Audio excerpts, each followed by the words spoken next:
This is Talk of Better World. Tell your mom. This is Talk of Better World. Tell your mom.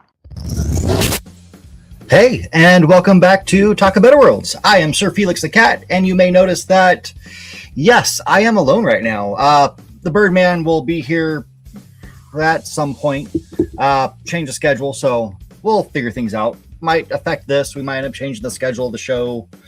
Who really knows? It'd be cool if it went back to a Sunday night thing, so there's not much to go on Sunday night except for football during football season, or I guess basketball during basketball season. But anyways, gonna also change the formatting of this a little bit today. Normally, we'd start off and ask each other how our days were and what we've been playing. We'll get to that just later once he shows up.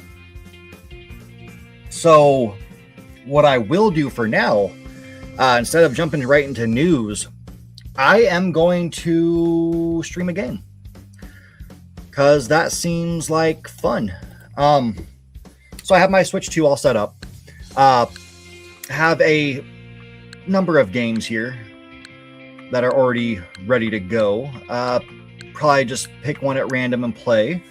Let's see what I got.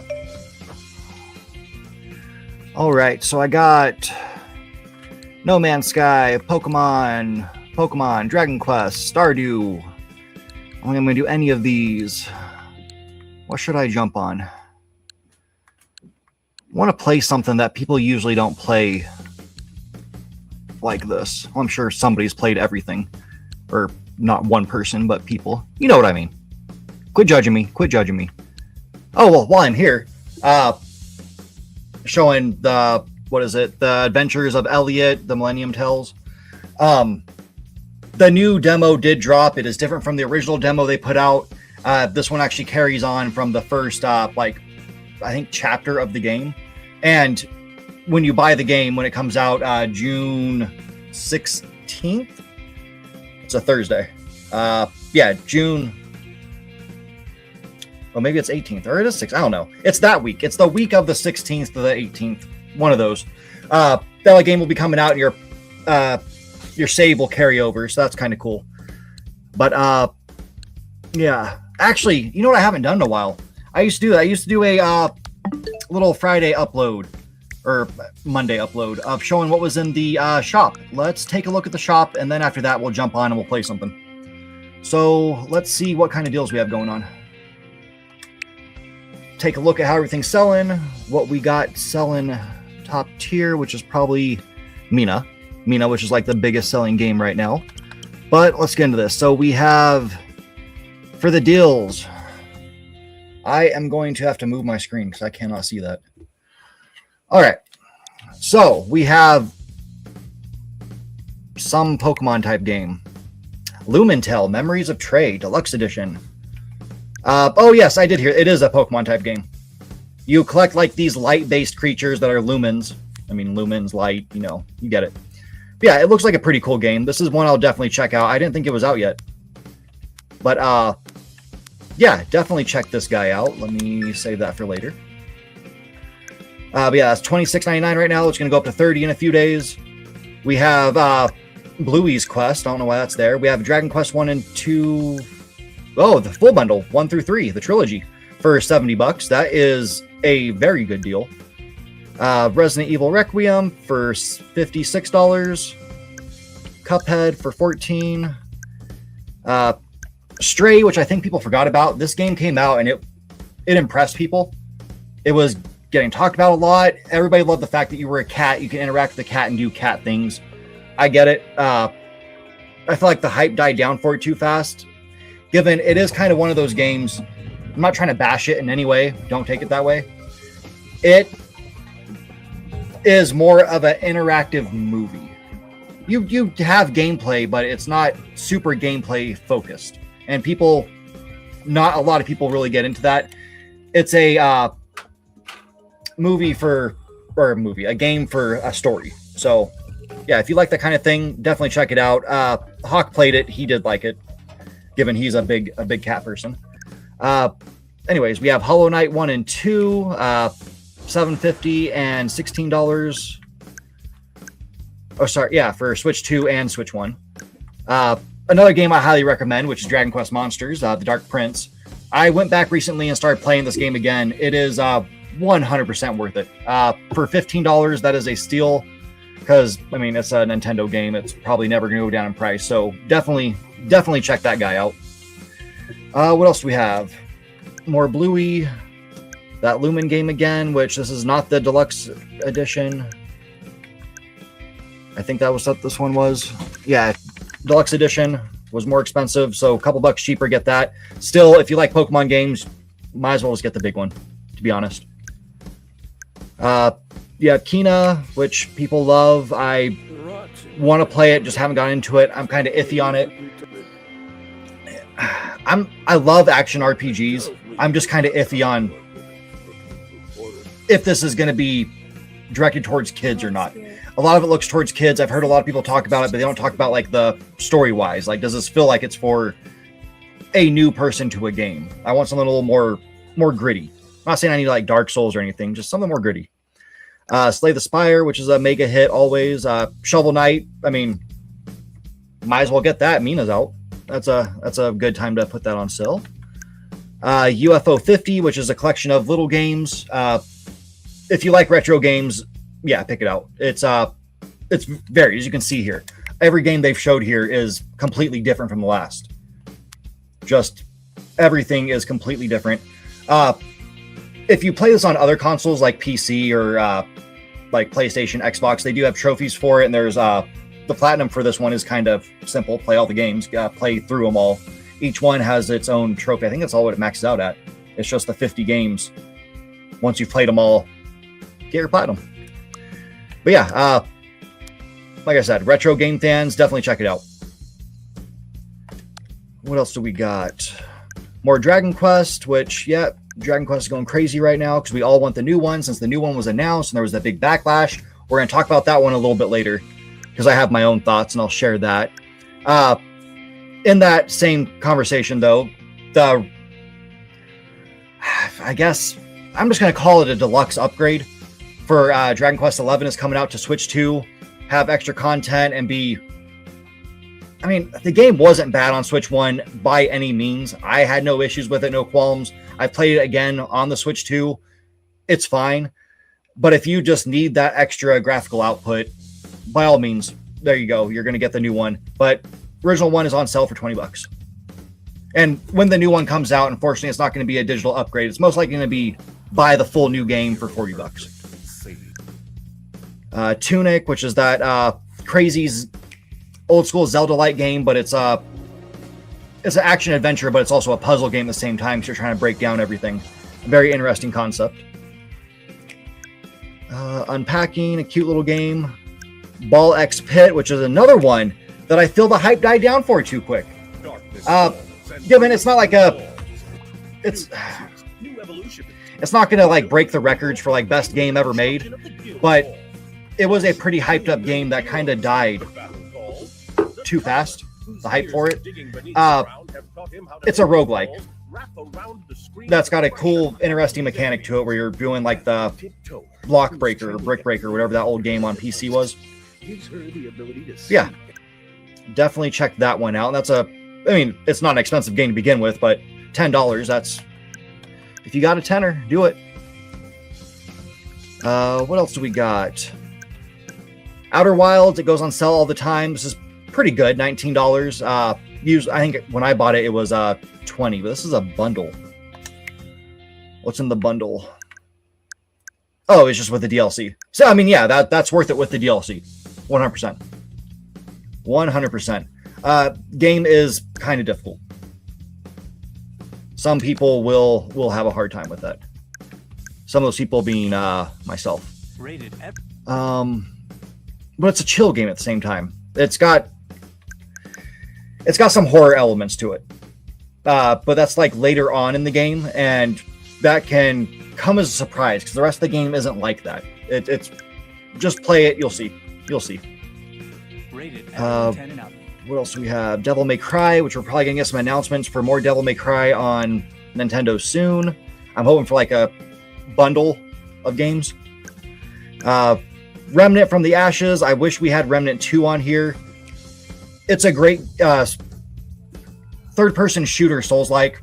I recommend getting it. It's more fun when you have people to play. I only know one other person who has this game on Switch, so the time I played it, I had a good time. Playing it single player is doable, but it is way more fun playing it multiplayer, playing it co-op. And then, oh, you can't forget Paw Patrol. Absolutely got to get that game. Anyways, moving on. Lollipop Chainsaw. I have the Switch 1 edition, didn't get the Switch 2 upgrade. But which I don't think it's an upgrade. I think it's also one you have to buy the full thing for. But it was a 360 game, Xbox 360 action adventure insanity with a lot of comedy, and on Xbox and I think PlayStation 2 they did it. You have the most wonderful trophy of when you try to angle your camera to look up her skirt, it pops a trophy calling you a perv. And she attacks the cameraman, killing you, which is great. The My Time games are wonderful. Deluxe edition on sale for $25 of Sandrock. Not bad. Not bad. And I think I am going to stop talking about these now, because I'm not seeing anything else that stands out. And we're getting too low. Once you get too low in this, you start to get to like some of the more obscure indie games. It's worth checking out. That's how I found out about a lot of indie developers and their games they put out on here. So definitely do it on your own time, because I'm not going to, but it is worth a look. But yeah, like I said, for Switch 2, top selling game right now is Mina. It's a game people have been anxious for. People loved Shovel Knight. So yeah, it's one that I'm probably going to pick up at some point, because it looks very interesting. Very, very reminiscent of the like GBA, or I guess regular Game Boy too, Game Boy Color Zelda game. Then we have Yoshi and the Mysterious Book. Not my cup of tea, but if you like it, that's awesome. Pacopia, which is awesome. Mario Kart World. It confuses me how this one's so high up on the rankings. It got a lot of hate when it came out. Like, people hate it for one reason, the price. It came out and it was $80 game. Or buy it with the bundle and you get it for just $50. $30 off. Okay. I'm pretty sure they did the bundle thing, because $80 for this is kind of hard pill to swallow. I'm still waiting for like more content updates. They haven't done it. We will see. We will see. And then we have Bonanza, Fallout, and then Fallout Skyrim bundle. Interesting. But yeah, closing out the top, we have Pokemon Legends ZA. All right, cool. We'll get into some more coming soon. Rated T for teen. Is this the game I was thinking of? Rated T for teen. I'm pretty sure. Let's watch this. Let's watch this.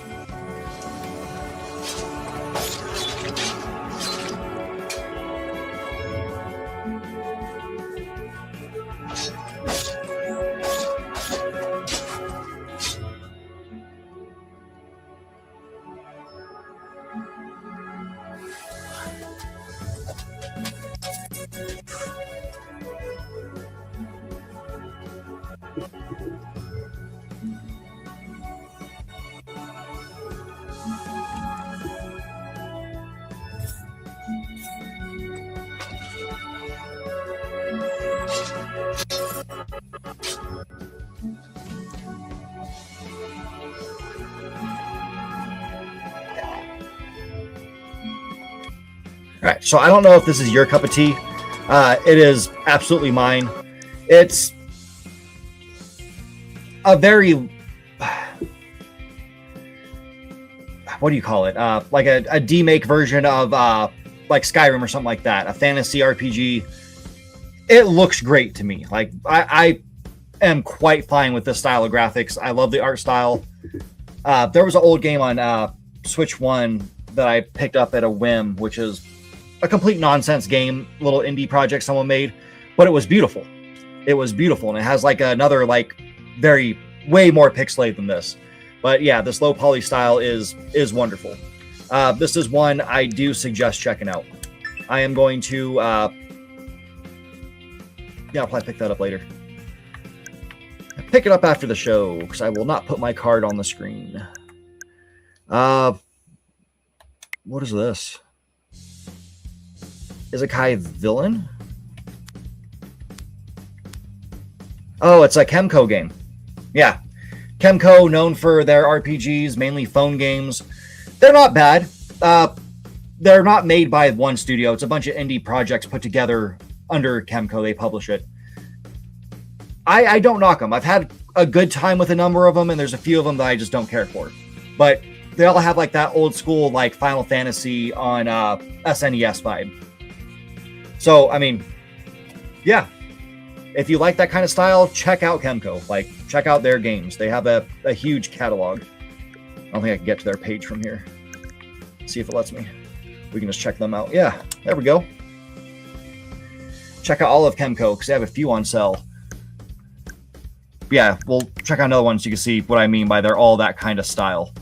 This one is more dungeon crawlery, but it's still that same old school retro vibe, which I am down for. I played the first one of this series. Yeah, it's also another... Oh, they have a lot more characters in the crew. I think it was just 4 when I played the first one. Yeah, so yeah, check out Kemco if you like retro games. Like new games that are built retro style. And they're also, like I said, they're on phones. So if you have an iPhone, Android, hit up the shops, check them out. And you can even get the bundle of 1 and 2. But yeah, okay, enough of the shop. I still got probably another maybe 30 minutes till Hawk shows up. So yeah, I am going to play something. So yeah, I got a bunch of games. You know what I'm going to do? I've been talking about retro. Stick with retro. I was checking out this game. And let me see if I can adjust audio, because it's going to be crazy loud. Crazy loud. No, can't adjust audio. All right, well, I'll do it in the game. Yeah, it's this one. So give me a second. Get this going. And I'm not paying attention to chat. Sorry about that. But hello, Sparrow. Welcome. Welcome to my ramble.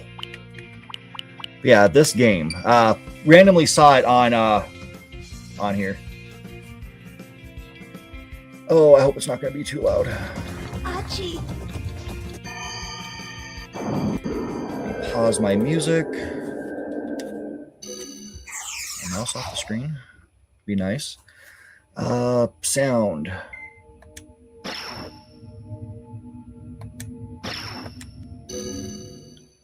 Oh, you can't change the audio. Seriously?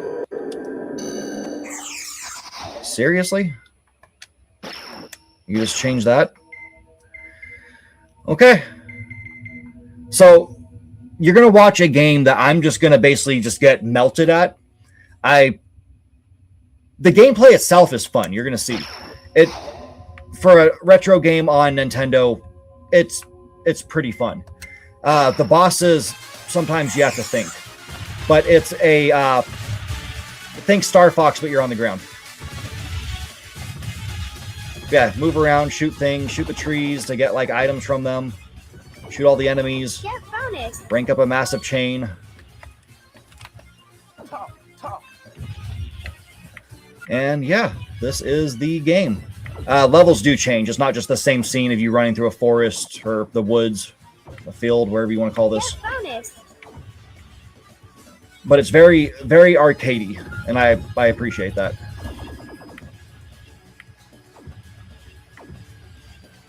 And there will be a boss here in a few minutes. Just takes a while to get there. I don't think I have any special weapons. It's just this, from what I've seen. Get bonus. That, and I can jump. And I gotta remember it's the D-pad to move. Yeah, first time I played this, I was literally just walking straight and just kept getting destroyed by everything.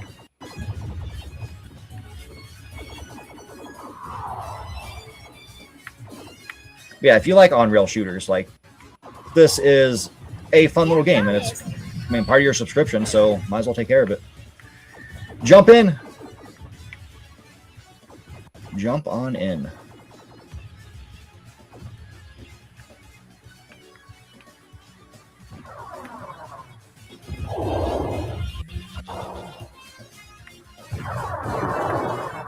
Let's go. Man, I am not doing good today.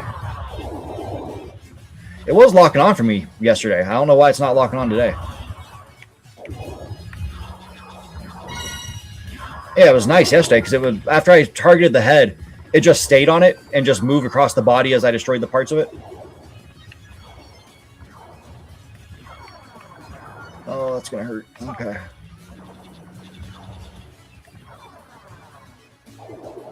Yeah, it's not doing it. Come on. Come on. Oh, that was it. I failed this time.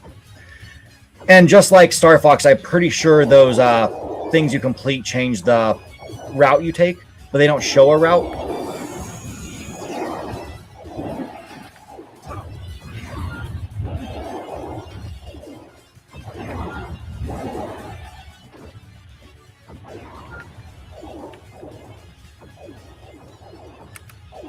I wish it would lock on, though. That would make this much easier. And I was thinking about a game I want. I was watching the YouTuber, I think his name was Mitch Mannix, British gent who plays games, and he like reviews them in a very comedic way. You can also use his videos as a walkthrough. For the most part, I've done it before on a couple old games. Good morning, Saki. He was playing Good Conker's morning, Bad Fur Day. And dude, I so wish they would add this. I mean, they have the Nintendo 64 adults app. Just put it on there. Come on. Like, we've let got us work play to that. do. That was one of Rare's best games. It's hilarious. It's absurd. It's, Let's go. I mean, also offensive. But it was a good time.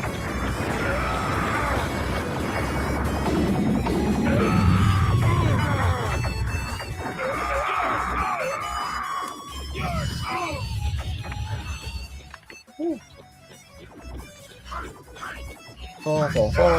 Die, die, die. Sharky, watch out behind us. Nice shot. Keep it up. Oh man, it's more floaty.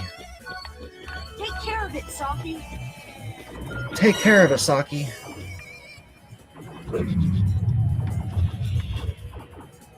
Yeah, I'm always down for some good arcadey action.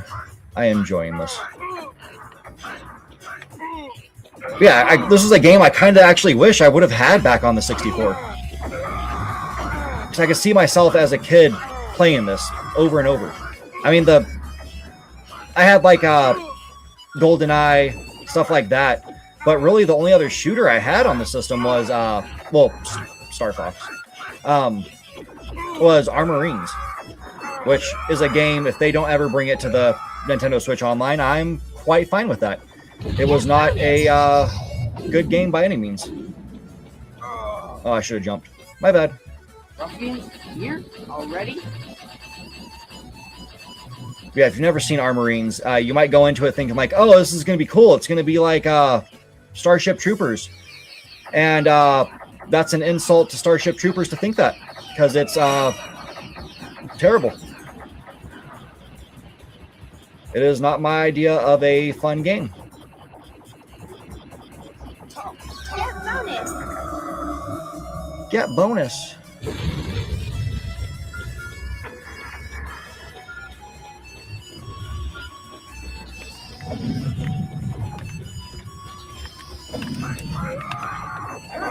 Oh, that's not nice. You're too close. Get away.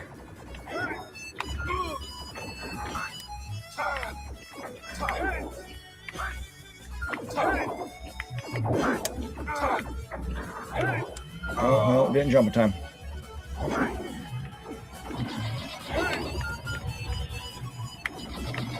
Would you please die?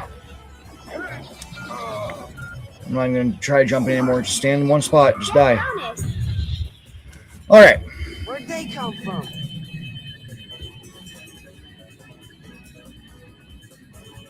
Iron, cover our backs.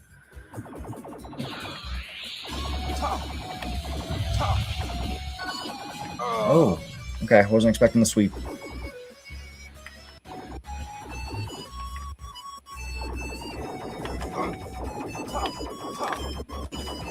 No, jump.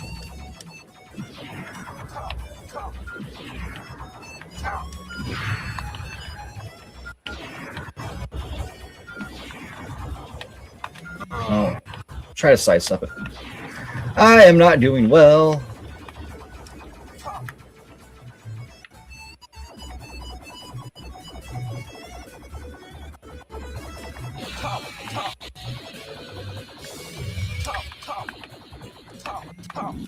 All right, made it through.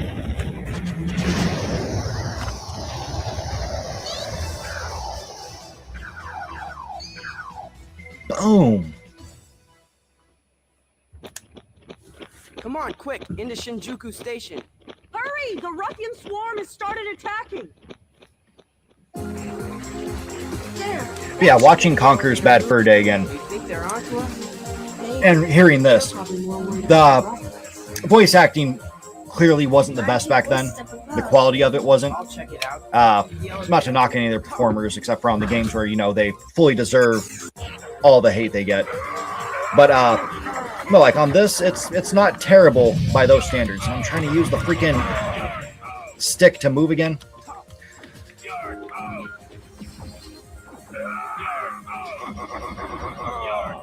I'm just getting destroyed.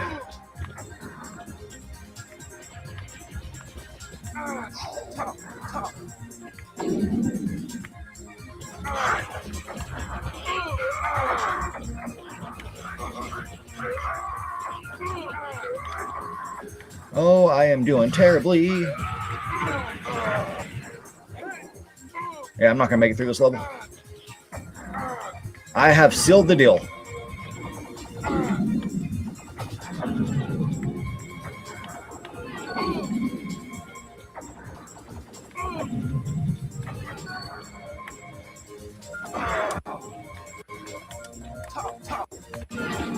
Oh God.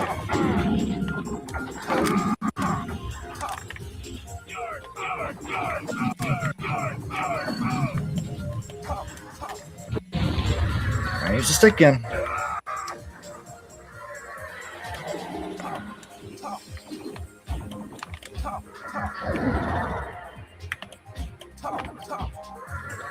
Oh man, that stick needs to be faster.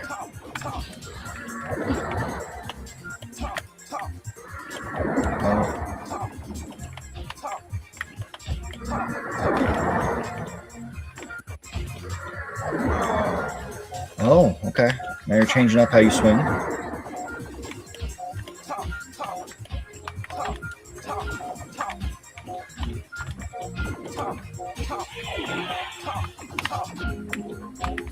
God, I'm dead.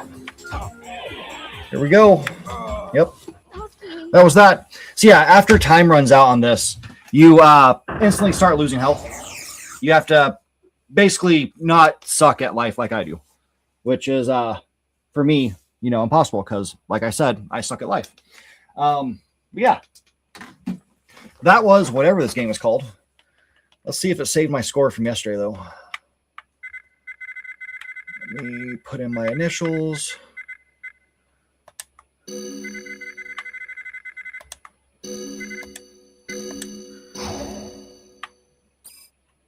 Yeah, so there you go. I did 3 runs. My first run was the best. I don't know why. Yeah, I'm playing on easy. I'm playing on easy, and I suck that bad. Anyways. Continue. So that was that game. Let's back out of this and go back in and see what else we have. What other retro gems are on here? Ones that I've never heard of. Yeah, Star Fox, which as you saw from that game, I'm not going to be good at this one. I'm not good at Star Fox. I love them. I love playing them, but I'm just complete trash at them. I mean, the games I mainly play. RPGs, including like Pokemon, stuff like that. Farming sims, because Harvest Moon is one of my true loves. And yeah, those are the main games I play. Well, and some sports games. I'm just not the complete biggest on them. Like we could watch me lose at Mario Tennis, which would be funny. Or I can see what the heck win back is. Okay, so it's koi. I dropped something. I'm just trying to find it really quick. Give me a second. Where did you go? It's so dark down here all the time. Oh, it's gone forever. Oh well. Oh well. Alright, so we got a shooter.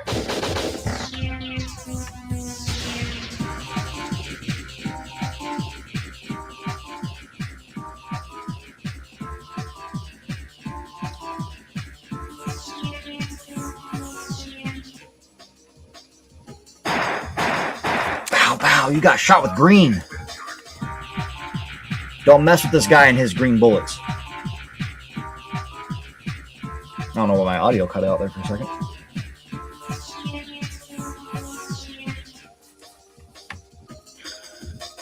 Digging the music.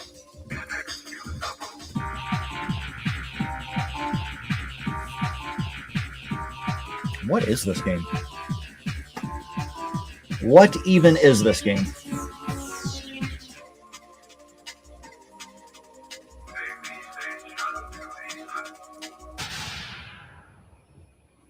So it's a satellite weapon?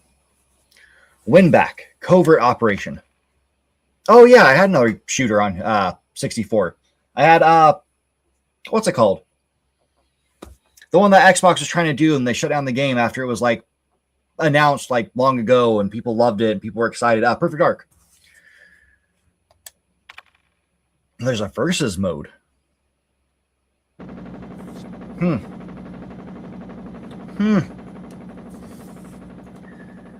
Scat. The scat helicopter is in the sky. It is dropping chunks of shit everywhere.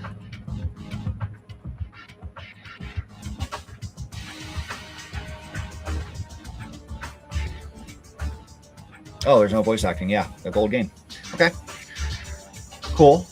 So basically, they've called us in to take back control of the fortress at West Ham from the bad guys, right? Yup, that's pretty much it. I can't believe it. The military made such a crazy weapon. Then to have it stolen by terrorists, what a joke. Shut up and let me finish, Drake. Okay, boss. All right, they want us to take back control of the system. If that fails, we gotta shut it down, kill everyone. It's the moral of the story. Oh, but it takes several hours to charge before each blast. That gives us a few hours before they fire it again, and they will. You can count on it. We've got to hit them hard before that. If not, well, you saw the footage from the Space Center. There is no, I repeat, no margin for error. Yes, yes. Take control of the center, or the control center is blah, blah, blah. Missed it. Anyways, 2 ways to reach it. The first is a high security express elevator that starts in the main office. Yeah, let's do that. The second is a large freight elevator located in the north. No, that sounds too complicated. We can't afford to waste any time, folks. Yes, our main target is the express elevator. I'm down. Do it the hard way. When you're going to bust into a fortress, the best way to do it is to not sneak around and try to find like some way to get the surprise on them. Just bust in through the front door. They'll never expect it.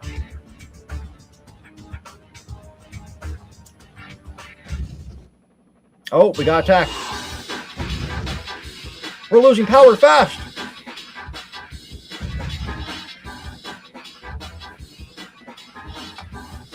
We're getting down again.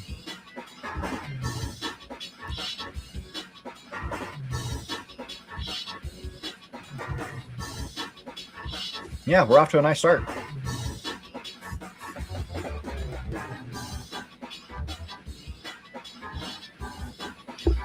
No, like unironically, I am digging this music.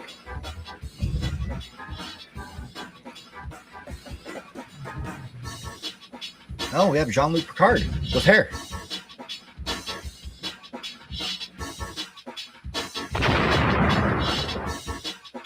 So Dan just stayed there and he was like, well, you know, I'm just going to die with the helicopter. Go into mission. Okay, so...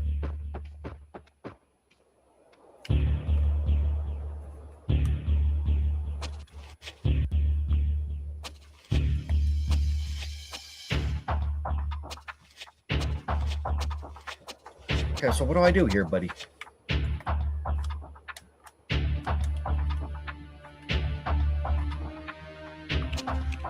Okay, so that's reload. I got that.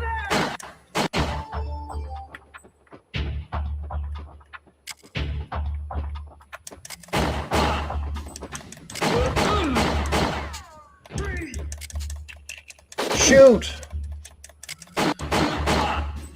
Oh my god. This is not going well. I don't know how to play this game. This is bad.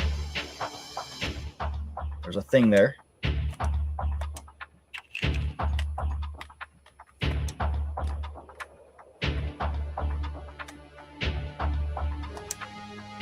Okay. I picked up a magazine. So what am I doing? Should I try to be stealthy? Is it worth it now?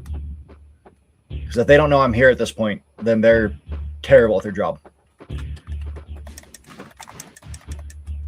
Come on, let's go. Oh, I switched guns. I don't want that. Switch back. Switch back.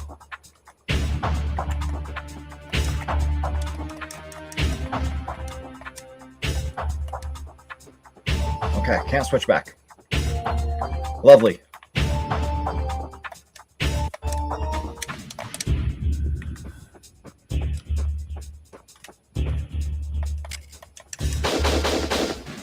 God, I do not like the controls of this game. Whoa!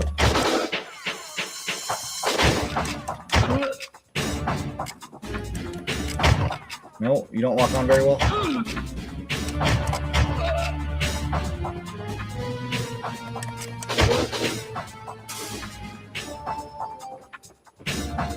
I do not know how I've changed weapons, but I've done it twice, 3 times.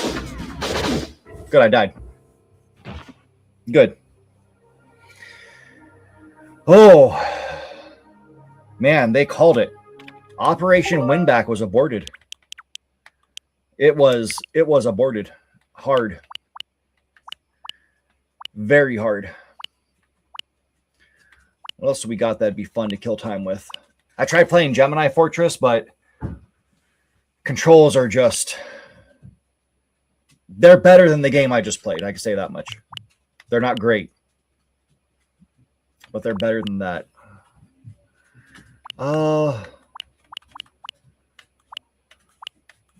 You know what? Screw it. I'm not great at F-Zero, but we're going to play this. And he should be here within the next, like, I'd say probably 10, 15 minutes. So we don't got much time left.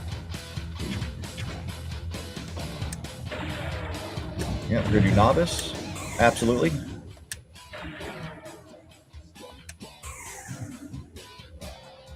And, yep, we'll just play as Falcon and his vehicle, because screw it.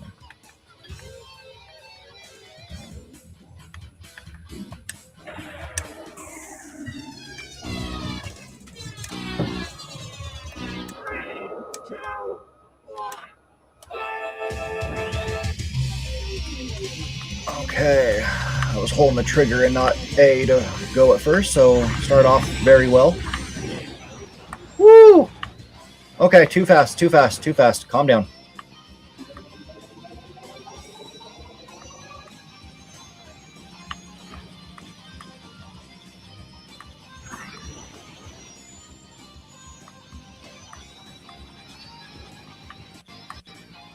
Excuse me, people, coming through. Need you all to move out of my way. At least 18 of you, move out of my way. You got power. I mean, hell, at this point, I'd settle for coming in third. Oh, God.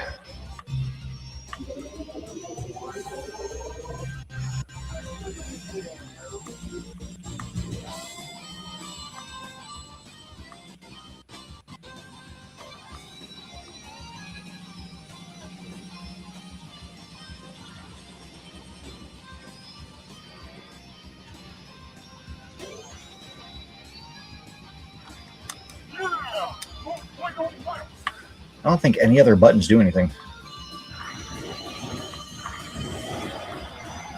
Yeah, I take that way too hard. That turn. Oh.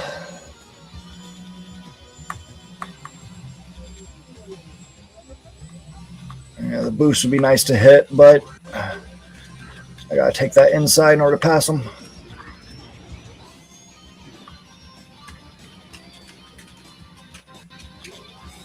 Ooh, getting all wonky again. Yep. I tried. And I failed. Bad start. Killed me. Absolutely killed me.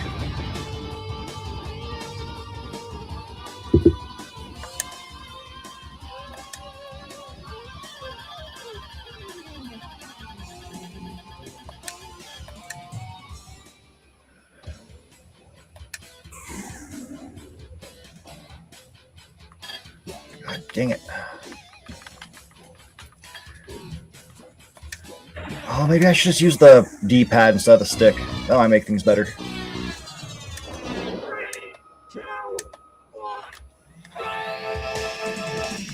Oh, I can't use the stick or the D-pad. I was hoping I could.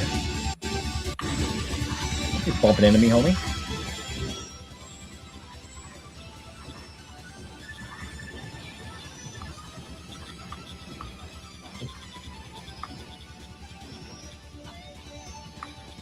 Yeah, I'm not going to win this one either.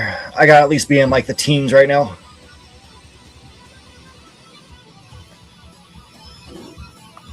Oh, there we go. Screwing it up.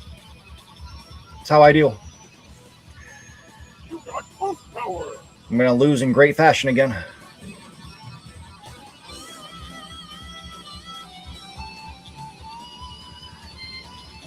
Miss all the boosts because that's what I do.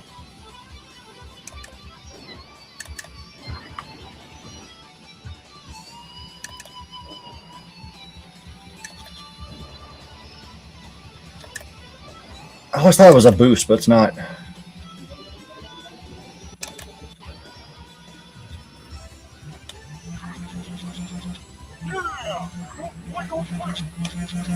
Oh, that's the boost. Okay. I knew I was missing something. God, that screwed me up. Man, that jerk is just intent on screwing me up. Okay, where is it? There it is.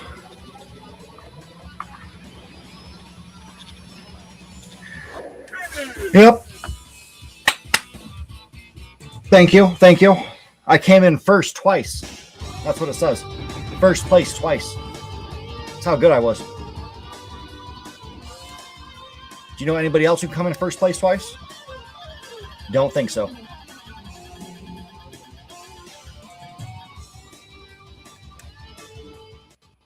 Did I actually go up in ranking, though? I thought I did better the first time.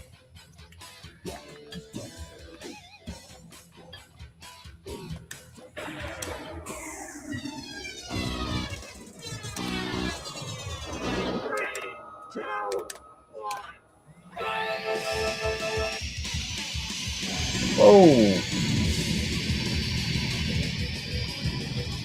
It's a good way to screw me up.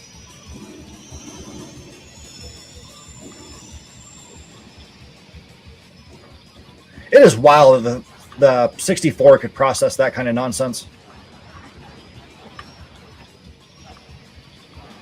Like, look at that. I feel like a system today would crash doing this kind of craziness.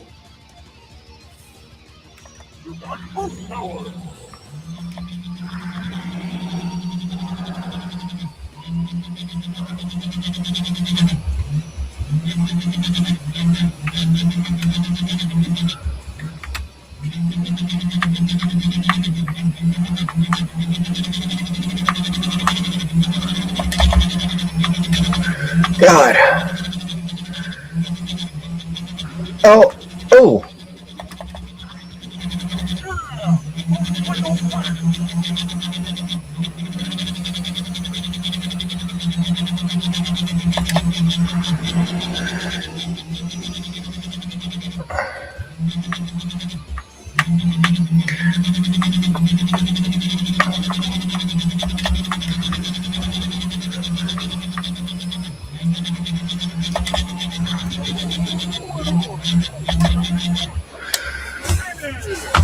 Okay.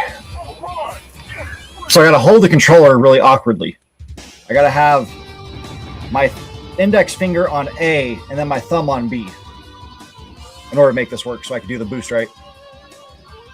That is trash. And I barely won that thing. But hey, I'm in the top 5 now.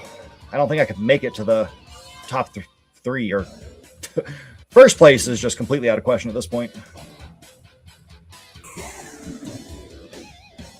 You know what? I'm going to see what happens.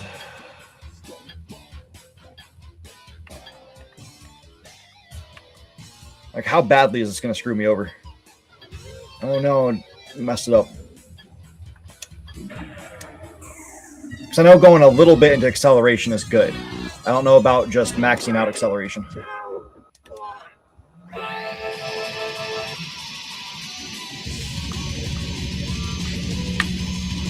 Nope, turning too hard.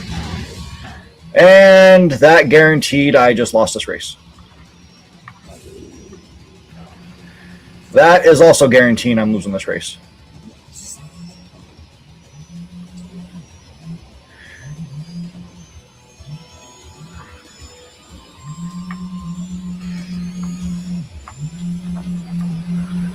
God.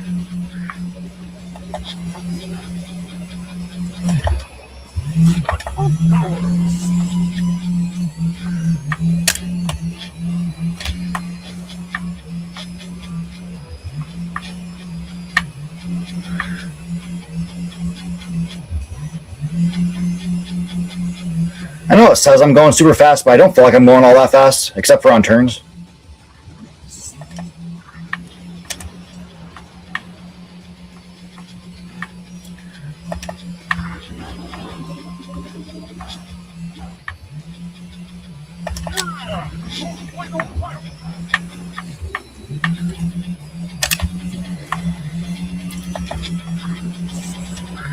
God, this black car is pissing me off. Every time I start taking off, he just whips in front of me. I'm about to die. Yep, I'm done. I don't think I'll make it to the end now.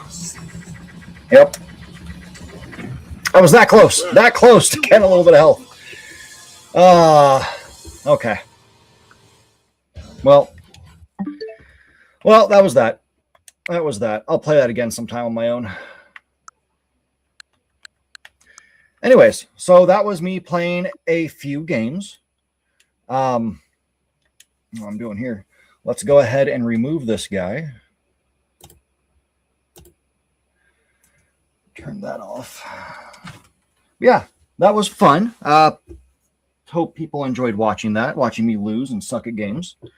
Looking for a controller that's right in front of my face, because I still use my JC400 Switch 2 controller, which I didn't realize this until this weekend, but I actually had slots for 4 games in the back. Thought that was kind of cool. But yeah. Anyways, so now we are going to start a little bit of gaming news. Let me see what story I want to start with. Because there's some I need Hawk to be here to talk about them. So, give me just a second. I know what we could do. We will start here with my computer freezing, because that's what I wanted to do. Okay. All right. Let's first, because it's mind-numbingly quiet, and then we will share a screen. So So first little bit of news. Today we're going to have a very big emphasis on what's coming to consoles coming up with these new game shows we have, the announcement shows. Sorry, pardon me for 1 second. This thing needs to get off my screen now. Oh, my computer runs so much better without that there. Okay.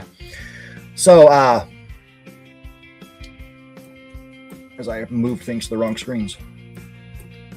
We have the 6 most anticipated games coming to Switch this month because we finally have a good lineup of games coming to the console. I'm not saying it's been bad, but yeah, people have been wanting more exclusive titles because that's what Nintendo does. Like, they're not like Xbox, they are exclusives. So people wanted those games come out. People still want like that major Mario game and major Zelda game and all that stuff. We got Donkey Kong. That didn't appease people too much. People loved it, but it wasn't one of the 2 big titles they wanted. They also want that mainline Pokemon coming up next year. But yeah, we were basically living off of games we already had or just smaller or third-party games. Like currently I'm playing Tales of Arise because that came out on Switch 2. I have it on PS4, wasn't too into it, picked up on Switch 2.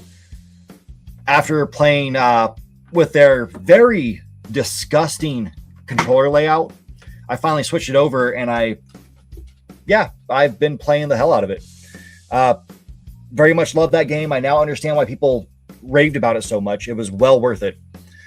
But yeah, we want first party games. Like that's what everybody wants, even though this list is going to have third parties, which is funny.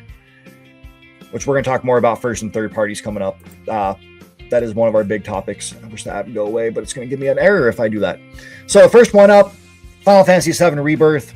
I get it. I still need to beat Remake on the Switch too, but I'll get there eventually. But yeah, this comes out in a couple days. Comes out on Wednesday? Comes out on Wednesday. It's a weird day. I don't think of Wednesday as like a game release day. I think of like Fridays and for some reason Tuesdays. But we have Tua T, which is the T-pose game. It's a joke in itself. So I guess you have to be in on the joke. I get it. I'm not watching an ad. Go away. Absolutely go away.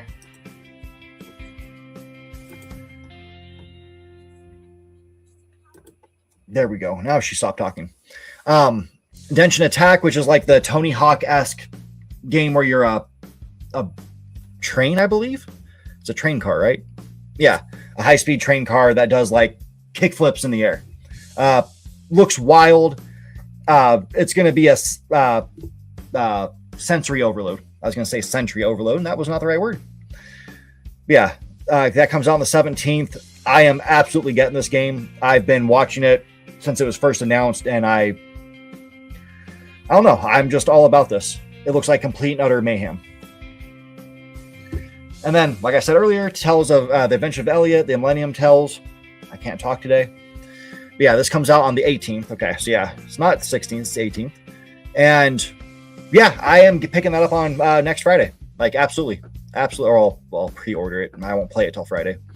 But yeah, like I said earlier, the new demo is out. That new demo carries your progress over to the main game. So definitely pick that one up and give it a shot.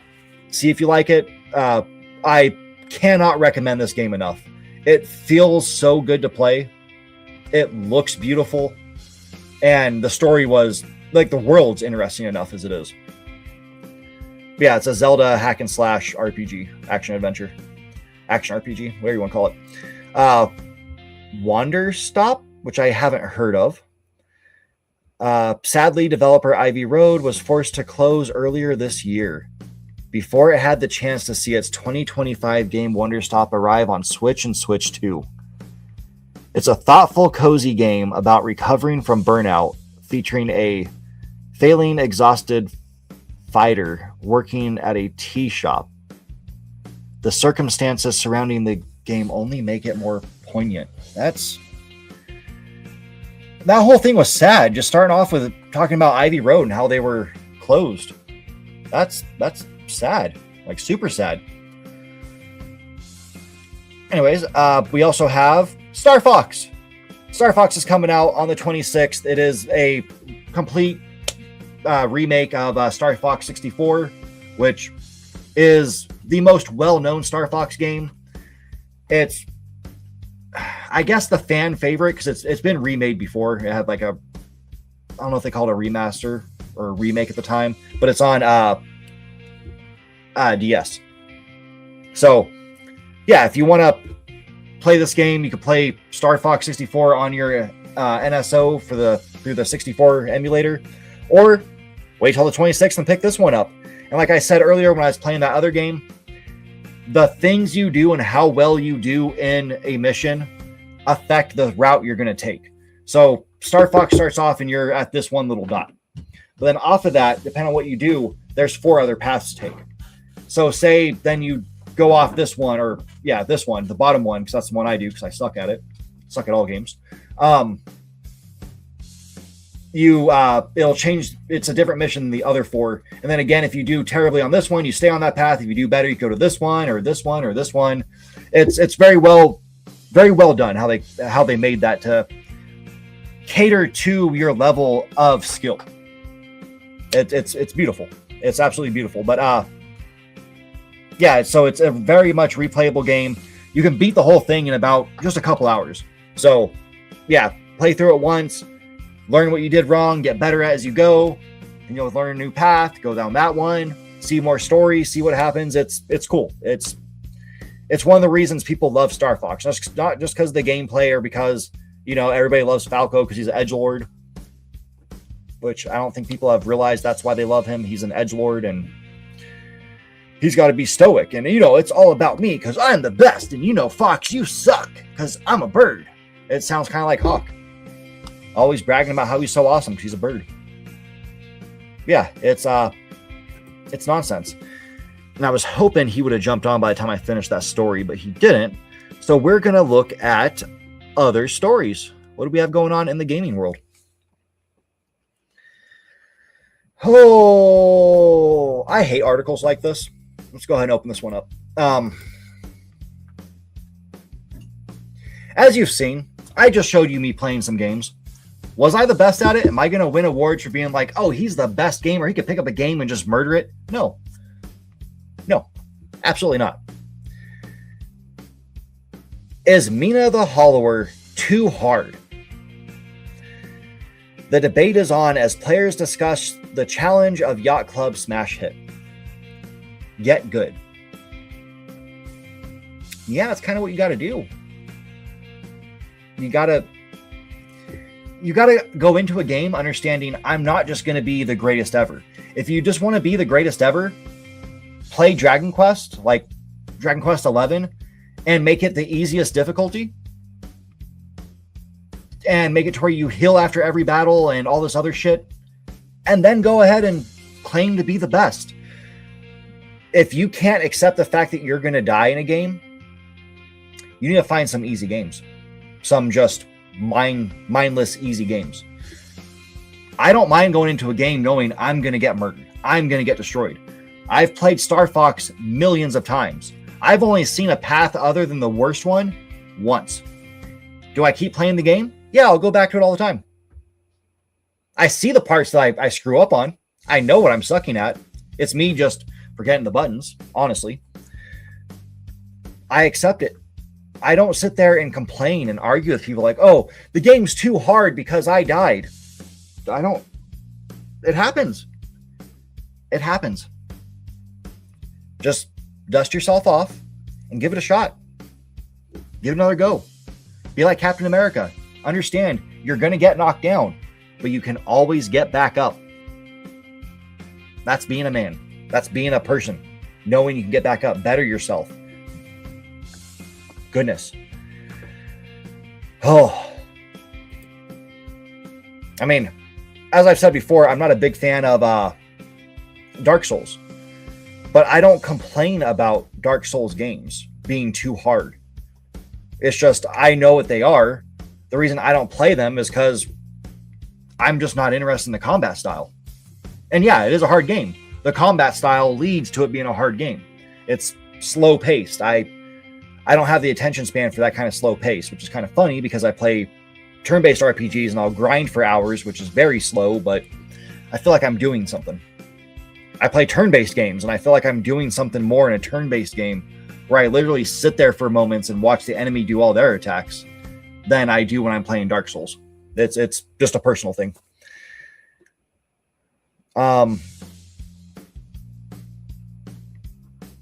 Former Bungie lead says Microsoft is missing a massive opportunity with Halo. What is this? Niles Sankey, however you say his name, I apologize, believes Microsoft should revisit Halo's classic era with smaller scale games inspired by Halo 3 and Reach. What do you mean by smaller scale?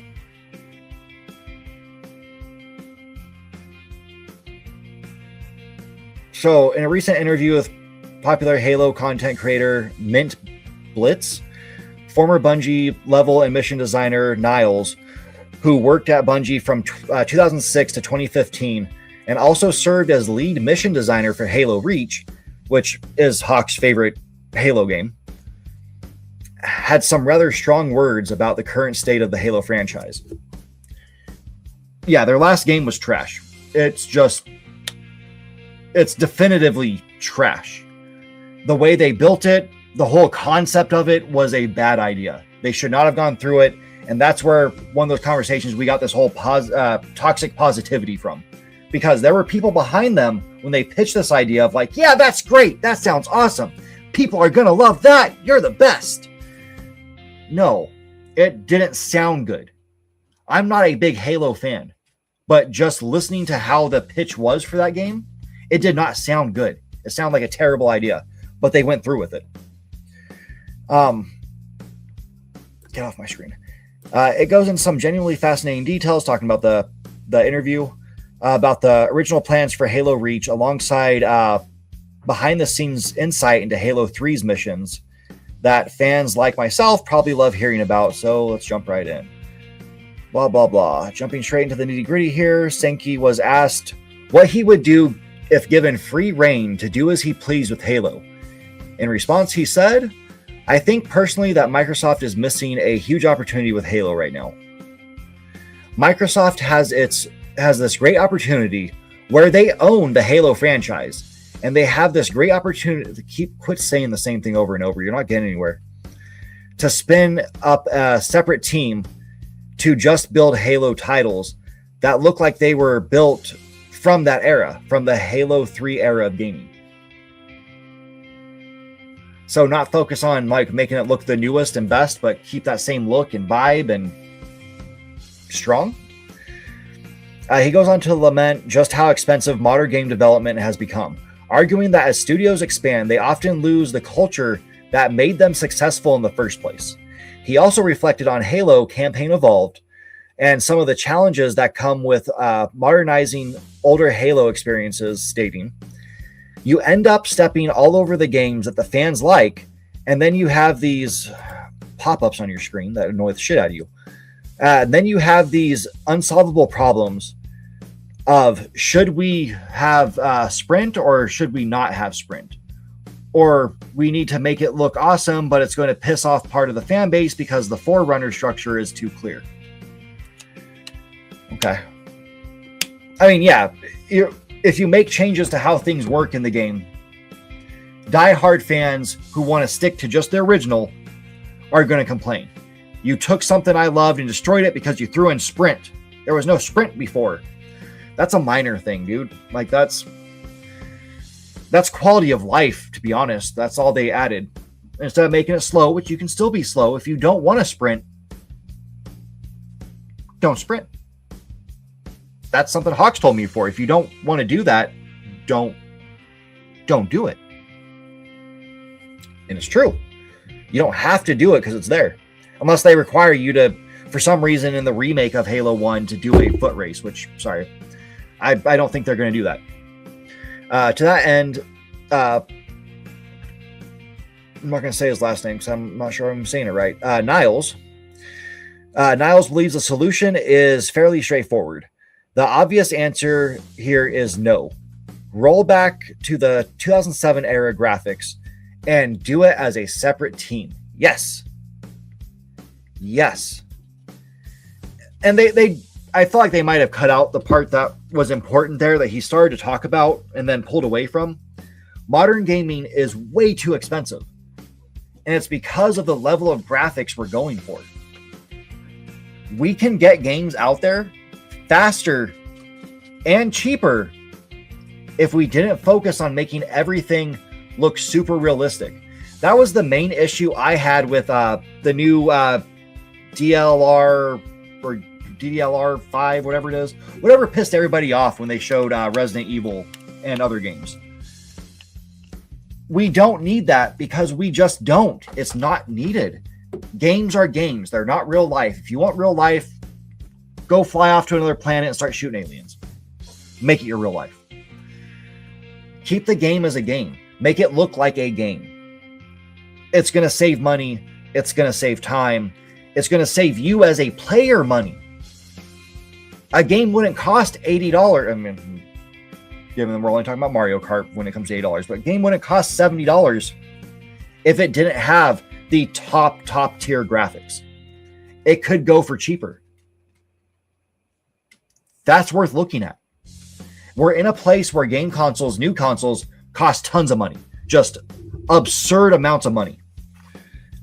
And I don't know about you, but I don't want to buy a PS5 Pro for just shy of $1,000. Like, it's $900. The next consoles that are coming out, like we'll talk about it later too, talk more about pricing. But we've had all these consoles go up in price. And we're not getting paid more to make up for it. We like to keep our hobby of gaming, right? I like to play games. You like to play games. Are you going to go out and buy every game that comes out for $70? No, most people don't. New studies have come out showing, and polls have come out showing that, hey, most people don't buy a bunch of new games. They wait till they're on sale. And that is absolutely the way to do it. Oh man, that booing. That means Hawk's here. Boo. Boo. How is your day going, sir? It's going. It's going. How's yours? Not bad. Yeah, I actually just started talking about news. Just covered one small story, which was games coming to Switch. And then I pulled up this one, which is someone... Or, sorry, I pulled up... No, I'll talk about that one in a second again. Former Bungie guy who worked on Halo Reach and Halo 3 is saying that Microsoft should go back and cut back to the graphics that we had back in like 2006, 2007, and make Halo games based off that. Make them cheaper, make them faster. Well, yeah. And not try to make them bloated like the last game was. Yeah, Go back to the design of like 3 and 4. Like, fucking graphics don't need to go past, I'm gonna say, like, 2015. That's... Yeah. They don't... There's no fucking need. Oh, shit. Puncturing. They looked great. Anti-aliasing was great. Everything was fucking great. Resolutions were really good. FPS was really good. Like, everything was perfect. From, like, the mid... I'm gonna say, like... Or no. 2000... to 2015 was the golden age of graphics, in my opinion. We have super beautiful, realistic looking stuff now, but like when you need to rely on fucking DLSS and upscaling and shit in order to make your game run at anything above like 30 FPS or even at 30 FPS, then your game doesn't look fucking good. You fucked up. You failed. Yeah. You failed. Like, Yep. You failed, you made a shit game that's optimized like shit, and you have to downscale it in order for it to run on any fucking modern consoles. So, you failed. Yeah. We need to stop that shit. Yeah, like I was talking about the DLSS 5 and how like people reacted to like Resident Evil 5 looking like that, or not 5, Requiem. Yeah. And the reaction was proper, but it wasn't about the right thing. people are just like, oh, it looks weird. I don't like that. I don't like that. It's about the art. Fuck that. We don't need games to look like that, period. No. Because it will be cheaper for the studio. It will be faster to come out. You won't have to wait yourself as a fan of the game series.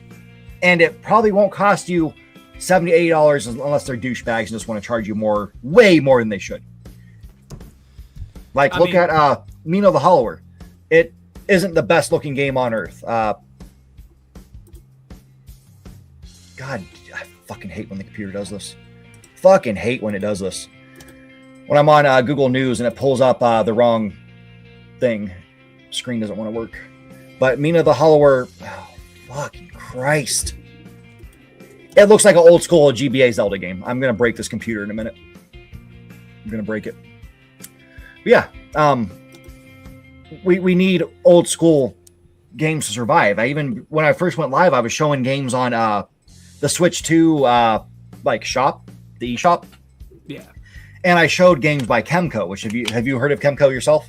I don't think so, no. Kemco is a RPG publisher who's been around since the dawn of time. They've been around forever. Now they're mainly known for publishing RPGs on mobile. But a lot of those games also come to PC and to consoles. And they have the style of like SNES games. Some are even more graphical and they might look like a decent PS1 game. And that's fine. Yeah. That's cool. That's fucking awesome. Mina the Hollower is the best-selling game right now. It's also the highest-rated game of the year. $20 fucking dollars. Mm-hmm. Yeah. Yeah, you don't need the, like, I think... I mean, I don't know if AAA companies are learning the lessons that they need to learn. Or AAA development studios, I should say. But I hope that they do learn the lessons that they need to learn. One of them being, like, we need to walk it back.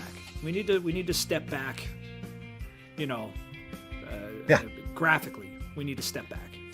We're done. But I mean, like, some of the biggest fucking purchasers of video games, like one of the biggest chunks of the market are the gunball players who just play Call of Duty and FIFA every year. And they'll buy Call of Duty and FIFA every new release, every time one comes out, no matter what. And those are the people who are pushing this like realistic graphics shit, which I don't know if you saw. Did you see that trailer for the next Call of Duty that dropped? No. So yeah, they dropped a trailer for the next Call of Duty, and I will give it to them. Like, the lighting is some of the most realistic lighting I've ever seen in a video game ever. It's incredible. It looks incredible. Graphically, visually. It takes place in Korea. It's about Modern Warfare 4. Yeah, it's about North Korea invading South Korea. So really cool premise. New location. It's not the fucking Russians. It's not the fucking Chinese. It's not a mercenary group X. It's actually Korea invading fucking Korea. At least it seems that way. But lighting wise, and like the visual, graphically, it looks like the last Call of Duty, but the lighting really fucking carries this. And it's cool. Like, look at that. That's fucking crazy. Wait until they get into this grocery store, dude. It's like a supermarket. Like, look at this. Oh, yeah. That neon lighting and shit. That looks real as fuck, dude. That is wild. There are mods that make games look this good. But that's it. And, like, I could tell you, it's not gonna run well on damn near anything when it comes out. It's also gonna be 300 fucking gigabytes, because they're not gonna compress any of it. It's gonna cost $70 to $80, and the campaign's gonna be 6 hours long. So... it's coming out on Switch 2. So I wonder how they're going to compress it to work on there, because they're going to have to. Wait, it's really coming out on Switch too? Yeah. What the fuck? Yeah, because remember they signed that 10-year contract. Every game after the last one has to come to Switch 2. Oh, fuck, that's right. Because the last one was already being made. This one was starting to be made when that contract was signed, so it falls in that category of having to be part of it. Whatever. And hey, Pinky. On Switch 2... oh yeah, hi Pinky, if you're even still here, I don't know. Whatever we get on Switch 2... is not going to be this. I can tell you that much. It's not going to be this. But well, see, and I'm fine with that. Because, yes, this looks pretty. I don't want it in a fucking game.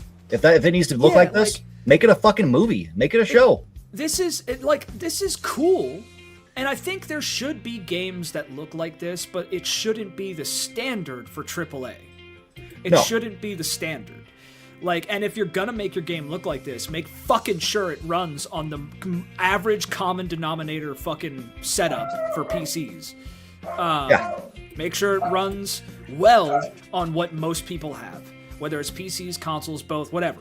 Okay, and it's not. And also compress your fucking games, dude. I'm tired of like 100+ gigabyte games. There's no fucking reason a game should be that many gigs. But no, I mean, I will say this is the first Call of Duty trailer that I saw that I was like, it doesn't look terrible. It doesn't look terrible. It looks pretty fun and cool. The premise is cool. I like that we're in Korea. Yeah, I like the premise. Also, he says it's a nice fucking change.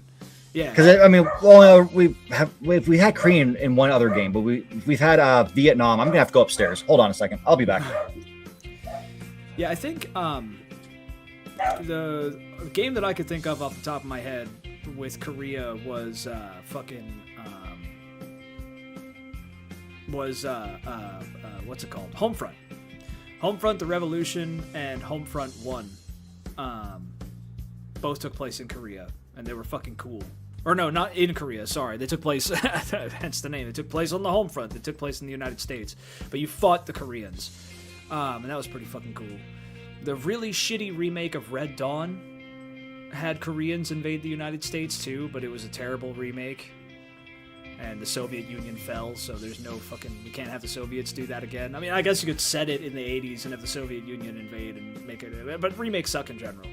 But yeah, we don't often fight the Koreans in games, so it's a little exciting, I'm not gonna lie. This new Call of Duty, but I'm sure as fuck not buying it. If I do, it's gonna be in 30 years when it's fucking $3 on sale. Door-to-door salesmen should not exist in this age. No. Oh man, that was annoying. Probably a fucking Jesus salesman. Yeah, but at fucking 8 in the evening? No, yeah. Fuck off with that shit. But yeah, okay. Yeah, we don't get to fight Koreans often, so that'll be cool. Yeah. But again, shouldn't be the standard. But because it's Call of Duty, this is going to be seen as the standard. Yeah, and it disgusts me. It's like I feel the same way about GTA 6. Everybody was making a big deal about, look, those bottles look real. I don't give a fuck. I want them to look like a box that's like blurry. I'm fine with that because it's not the point of the fucking game. I don't need to feel like I'm in it. I don't want to. If you want to feel like you're in GTA where you're going around shooting fucking hookers and running people over, you're a fucking psycho. No, I don't think that's why. It's just because people want everything to look super realistic. And, like, immersion is totally different. Like, I mean, fucking World of Warcraft can be pretty immersive, and it looks like it came... The classic looks like it came out in 2004, because it fucking did.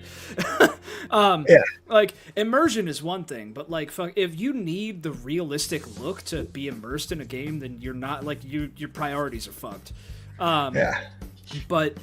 The other thing, too, is that, like, I see this shit for, like, Skyrim. People have mods for Skyrim where they'll make, like, bottles fucking 8K resolution.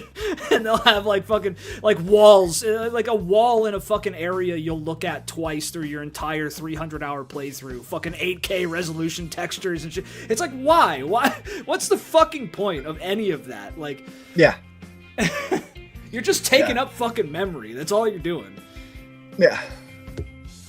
And I feel like all that's just to show it too. Be like, look what I can do on my system. Look at this.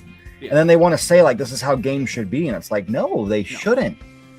They shouldn't. I don't need my one game I bought to take up my whole fucking PC.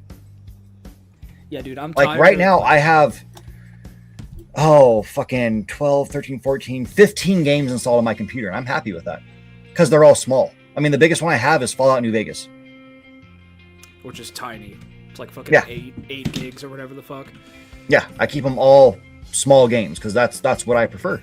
Oh, I was smaller close. Games. It's not going to fuck up my computer. It's 9.23 gigs for Fallout New Vegas. That's not including the DLC. With the DLC, I'm going to guess it pushes it to like 12 or 13. Yeah. Yeah, it's fucking ridiculous. Yeah, the other reason I talked about Mina earlier was this. Is Mina the Hollower too hard? People are upset, and I had to go into a whole breakdown of like, it's okay to die in a game. Oh, it's okay. Look, you don't have to go into a game and just... If you win every single fight in the game, what's the fucking point of playing? Look, if you fucking play... If you want to go play Dark Souls, and you fail and eat shit and suck ass and don't want to spend the time getting better, because 99% of people, unless you have like some kind of fucking mental and or physical disability, you can get better at Dark Souls. You can. You just have to put... You can get better at anything. You just have to put the time into it. And how much time that goes into it is based on other shit. But so some people can get it faster than others. But ultimately, most people can do most shit if you put the time into it, however long it takes for you to do it. But why the fuck should the games that I like, for instance, because I like some harder games, maybe not so much anymore, I used to, my reflexes are slowing down, I'm getting older, so like I'm playing simpler, easier games for the most part, but sometimes I'll play games that are hard as fuck. Why should those games that I love, and still love to this day, loved more when I was younger, cater to people who don't want to spend the time literally getting good, like get good? Ultimately, like, fuck you, the game's not for you if you don't want to fucking do it. That's fine. If you don't want to do it, that's cool. Put it down, play something else. Fuck off. Don't fuck with my game. Yeah, it's like, I even use the example of like Dragon Quest. If you want a game where you can just run through and not have to worry about dying, go on there, go through the settings, turn on the shit that makes it to where you're basically fucking God, and you don't really have to care, and just press A the whole way through and just murder everything. Yeah. Go have fun with your fucking one-button simulator, you know? Yeah, don't complain that a game's too hard unless they actually made it to where the game, like, legitimately cheats, like it reads your fucking inputs and knows how to counter everything you fucking do instantly. That's just bad design at that point. Yeah, that's terrible fucking game design, and that's what they use for arcade games to make it to where you can't fucking win and they can eat all your quarters. Yeah, they could siphon money out of you like a fucking... like a sucker. Yeah, it's fucking ridiculous. I don't mind dying in games. I always talk about Star Fox. I love Star Fox. Am I good at Star Fox? Fuck no. Fuck no. I lose all the time in that shit. But I keep going back to it and playing it because you know what? It's fun. It's okay to die. And I bet you if you spent 3 weeks just playing Star Fox every free moment of your fucking time, you'd get really good at it. You'd beat it 3 times over. You'd be fucking great at it. And that's the thing, is that I feel like a lot of these people just want the instant gratification, the instant win, and that's where games like Call of Duty have fucked that right up, because it is the instant gratification. It's the I click once, I win, and I do that 500 times, and it's a dopamine loop. Social media fucked people up with this too, because it's the dopamine loop. Like, downtime in video games is getting more and more rare, at least in AAA games, because it constantly needs to reward the player who has the attention span of a gnat and is addicted to dopamine like they are fucking crack. Like, it's terrible. It's terrible. So, yeah. Play your fucking modern slop, and get your dopamine rush, and leave my fucking games alone.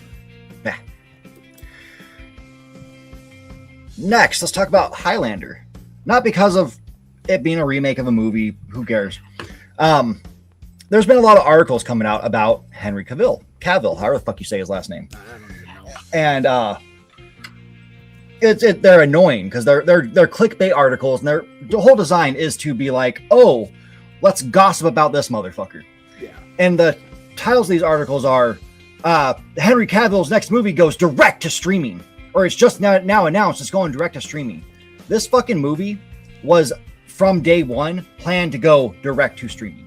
It's not like, oh, they changed their mind because it's not going to be good, go direct to streaming. That's what these motherfuckers try to make you think. Voltron is another one he's doing. Another movie, that one I'm fucking super excited for, because Voltron is the fucking shit. Is going direct to streaming. And they're acting like, again, this was just announced, brand new idea. Hey, we're not going to put it in theaters now. We're just going to put it direct to streaming. That was always the fucking plan. That was always the plan. Here's the thing, though. Movie theaters are fucking dead. Yeah. Movie theaters are dead. Red Letter Media did an entire like fucking, and I love movies. I'm kind of a movie snob. I love the production side. I love the fucking Foley, like making audio shit. That's the autism in me. Fucking, I love the Foley audio shit that they do for movies. Like, I love the production side of movies, the background shit and how they make stuff, especially when it's like hands-on and not CGI. Like when the tricks that they do to fucking, and usually this is more for older movies, all the way up to like the early 2000s at the latest. But movie theaters as an art and like as a place, a third place, are done.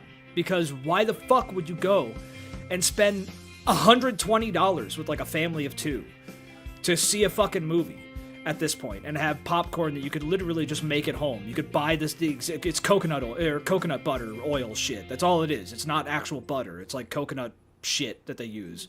But why would you ever fucking pay that much money to see this shit in a theater? I don't get it. And of course, streaming has become super prevalent, and it's fucking, sorry if you could hear that. But basically, movies are just going to wind up going straight to streaming more and more. That's just what's going to happen. And people saying that this is like a bad thing are just fucking disconnected. I don't know. It's probably an AI article. It's all bullshit. Yeah. Yep. Yeah, no, I am excited for this movie to see how they do. Because, I mean, the first one isn't like a work of art. It's an interesting concept in a really shitty movie. That's a terrible movie. Yeah, it's fun, but it's a terrible fucking movie. And that's what makes it fun. Yeah. It's so bad. It's that good 80s fucking dumb action schlock. Movie. Yeah. Yeah. 80s schlock, which is like the greatest genre of movie ever, in my opinion. It's some of my favorite movies are 80s schlock. Like, Die Hard is not a great movie. I'm gonna say it. Like, structurally it works, but it's a simple, stupid movie. You know? Yeah. Yep. With a good actor who played the villain. Great actors. I mean, we have fucking what's his face is John McClane. Poor Bruce Willis with all fucking health issues. Yeah, dude, I feel really bad for him. Unless he's like fucking Epstein class, then fuck him to hell. I didn't hear about him in any of that. I hope he's not one of them. I don't think he doesn't strike me as the type. I don't know. He just doesn't strike me as the type. But do you know? His name is like McDonough. A white dude. He has like bleach blonde fucking hair, cut super short. He usually plays a villain in most movies. Maybe I probably do, but I don't know. I can't remember his first name.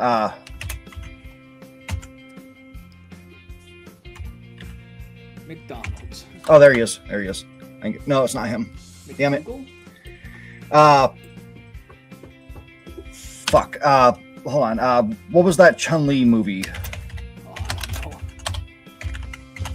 He was the bad guy in it. This guy, Neil McDonough. Yeah. He was in Band of Brothers. I love him. He should play Baird if they make a Gears of War movie. He would be an awesome Baird. Well, they did an interview recently with him, like some company did, and in it he talks about how he was canceled from Hollywood, all because he was fired from one movie because he would not or one TV show because he would not participate in a sex scene. Yeah, and people took it and said it's because he's super religious. It's not. He won't kiss a woman in a show or a movie he's in just because he loves his wife. I mean, he put that in his contract because of his wife. I respect that, but there are two camps with acting. Okay, like if I was an actor and like I'm married, we're both married. If I was an actor and being married to my wife, I would tell her up front, like, look, part of the job is acting like I'm in love with other people. That is part of the job. And that will require physical intimacy at times. And there are some people who could separate that and be like, that's acting. It's not. It's just, there are people who could separate that. But there are people who can't. And I understand both camps. I don't know if I would be able to do that. You know what I mean? Like, I don't know. Yeah. So I respect it. I get it. And it's fucking stupid that they blacklisted him for that shit. Yep. Yeah, because he's a good actor. He plays a fucking amazing villain. I love seeing him in a villain role. He is fucking great at it. Yeah, no, he's pretty good. Like I liked him in Band of Brothers a lot. He played the one officer who was good, but just wound up getting burnt out. Like he basically just like fucking like a lot of you see this in a lot of like it happens in war, in modern wars anyway. Soldiers just kind of if they survive long enough, they just get burnt the fuck out. They're like, Yeah. it's they probably have PTSD, but it's not like that fucking active. They're not like crazed, fucking, super fucked up. It's just like they're not there anymore. They're husks. They just turn off, and that's what happened to the guy that he was playing in the show in real life. And he portrayed that really well. It happened in the Battle of the Bulge. It's just like this guy's done. He's seen too much. It's time for him to go somewhere else. And I like the way he portrayed that. So yeah. He was really good in Desperate Housewives too. He gets fucking killed during a fucking tornado, and a fucking white picket fence picket gets picked up and flies straight through his chest. What the fuck? Yeah, fucking brutal as shit, but it was crazy. Anyways, so if you were to run a gaming company, like let's say Xbox, or sorry, let me say it properly, Xbox, because it's all caps now. Would you run the company yourself, or would you basically let the fan base run it off Twitter? I'd fucking run it because the fan base is retarded. Well, in that case, new Xbox says decision to continue to show PS5 logos during its Xbox Game Showcase was a miss, and I own it. Because Asha Sharma responded to a fucking tweet, which they're not showing the tweet. But basically, the person was complaining. It wasn't like a big name. It wasn't someone who goes on, is known for being an Xbox commentator on YouTube or something like that. They're just a random-ass fan who was complaining about the fact that, we're still going to be seeing that these games are going multi-platform. Oh, boo. And then you have all the dick riders jumping on, like Xbox dick riders saying it's a really big miss. They should be focusing on just console exclusives. And I kind of want to scream at them and be like, you motherfuckers don't buy games. You play everything off Game Pass, which is why your console's fucking failing even harder now. It was failing since the Xbox One, but since Game Pass became a thing, it's been dropping because you guys don't buy games. Your studios that they bought up get shut down because you don't buy games. You know what my response is to the people who bitch about that? Shut the fuck up. Die.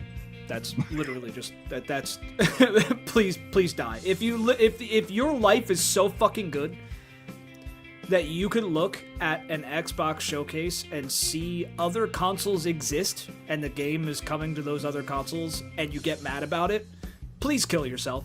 I'm just gonna we're an hour and 30 minutes in. I'm just gonna outright say it. Please go fucking kill yourself. If that's where you're at. It's fucking ridiculous. It is first the most they want to start the fucking console wars again. They're so desperate to have a console war so they can claim that the box that they like the most, which they invested their money into, is better than the one you invested your money into. God, dude, these people are. This is what happens when you get. No, I don't know if I should say this. It's like weaponized autism, but with stupid people. Because there's when you get autism, whatever the fuck happens when we spawn into this server, whether it's God or fucking fate or whatever the fuck, something rolls a dice or rolls a die. Okay, it's a die. It's a two-sided die, or they flip a coin. We'll say they flip a coin. You get autism, they flip a coin, and you either get the smart autism or you get the fucking retard autism. And this is the unfortunate side of that, where they see that shit and they're like, and they freak the fuck out because they saw PlayStation in their Xbox showcase. Like, bro, it's not that deep, okay? It's not that deep. Yeah. Oh my god. I literally cannot understand the mindset of someone who thinks that way. It's beyond me. It takes me back to one time I was sitting at Taco Bell with my mom. We're eating, and one of the employees is supposed to be doing his job, but he's too busy talking to the girl that he's working with. And she's clearly not interested in fuck all he's saying. And he's sitting there talking about how Xbox is so much better than PlayStation. This is this is after the Xbox One had dropped and the PS4 was out too. Oh, so Xbox was dead at this point. Yeah. Yeah, and just kept going on about how it's the superior console. It's so much better than everything, saying the 360 is more powerful than the PS4. No, it wasn't. Which also was just like, you're just making shit up, Yeah, just straight up lying. Like, the 360 was powerful as fuck, don't get me wrong, but Yeah. the PS4 was a fucking powerhouse, dude. Like, Yeah. Yep. It was wild. But yeah, he was a hardcore console war person. It's like, get a life. Go touch grass is a phrase because of people like that. yeah, like, look, you keep explaining to me why the 360 is better than the PS4, and I will tell you what the inside of a vagina feels like, okay? Well, yeah, Fucking... and keep telling me that, like, you know, you are praising a corporation. Like, that right there, stop praising a corporation. But it's also like, who fucking cares, dude? Who fucking cares about any of this shit? Like, first of all, if you're trying to pick up a chick by talking about how the 360 is better than the PS4, like, unless that chick is a massive fucking nerd who, like, I don't know, like, there's like, it's like 1 in a million that a chick is out there that would be receptive to that. But like, if you're trying to pick someone up with that kind of shit, you failed, son. you failed. But nobody fucking wants. I don't know. Like, I don't know, man. Maybe I just roll in different circles or something. Like, who talks about this shit? Why? Well, it's also wild because go back 2 years when what's his face? Phil Spencer had basically said, you know, the war's over. Exclusives don't matter. All of them, the entire Xbox fan base, they were like upset for a minute, and then they turned around and parroted the whole thing. Like, yeah, exclusives don't matter. Like, look at Nintendo. They're dumb. They're just doing exclusives. Like, exclusives don't matter. And now that there's a chance that exclusives could come back to being a thing for Xbox, they absolutely matter. The only thing that matters, what the fuck's wrong with you? Why isn't this happening? They did it. There was a fucking poll that came out where they were asked, like, you know, between like 50 fucking options, what's most important for Xbox? Exclusives was number 1. Free multiplayer was number 2. It's like, you guys have your priorities fucked. Yeah. Fucked. Stupid as fuck. Free multiplayer is priority for all consoles. Like, by far. That's the one thing that matters the most right now, next to good games. You already pay in for general. internet. Why the fuck are you paying for the right to use that internet? Like,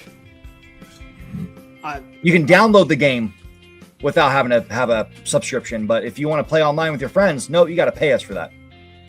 Yeah, you need to pay. Literally, it's paying for the privilege of using something that you pay to use. Yeah.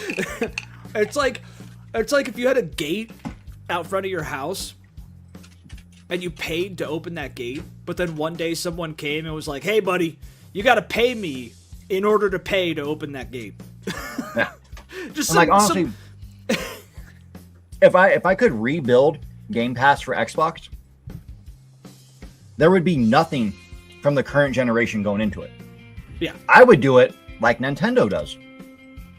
Nintendo has GameCube, Nintendo 64, NES, SNES. So you don't have to go out and buy these old games. You can play these old games as part of your service. I like that. That's fine. Yeah. Because some of those games are like hundreds of dollars. I'm not going to go fucking pocket out $100 for a fucking SNES game. Like, that's not going to fucking happen. Fuck that. If you can even find it without having to go to like fucking eBay and deal with somebody trying to scam you. Yeah, Or Facebook Market and get stabbed because you went to go buy a game. Like, that's the way they should do it. Get rid of, stop giving them the thing that's fucking over your company and shutting down the studios. See, just stop. That requires thought, and that's something these people don't have. I can tell you that. And if you pitch that idea to the Xbox fan base, they would be fucking livid. Well, because again, they don't buy games. Oh no, and you have to translate it into ape. That's the first thing you need to do, because that's the level we're operating with here with the Xbox fan base. So You have to translate it to like beat your chest a little bit, and they'll be like, and they freak out, fucking, because that's all they could do. I don't know, man. I know you're never supposed to talk shit on people because you ostracize potential fans, but I don't give a fuck. I don't give a fuck.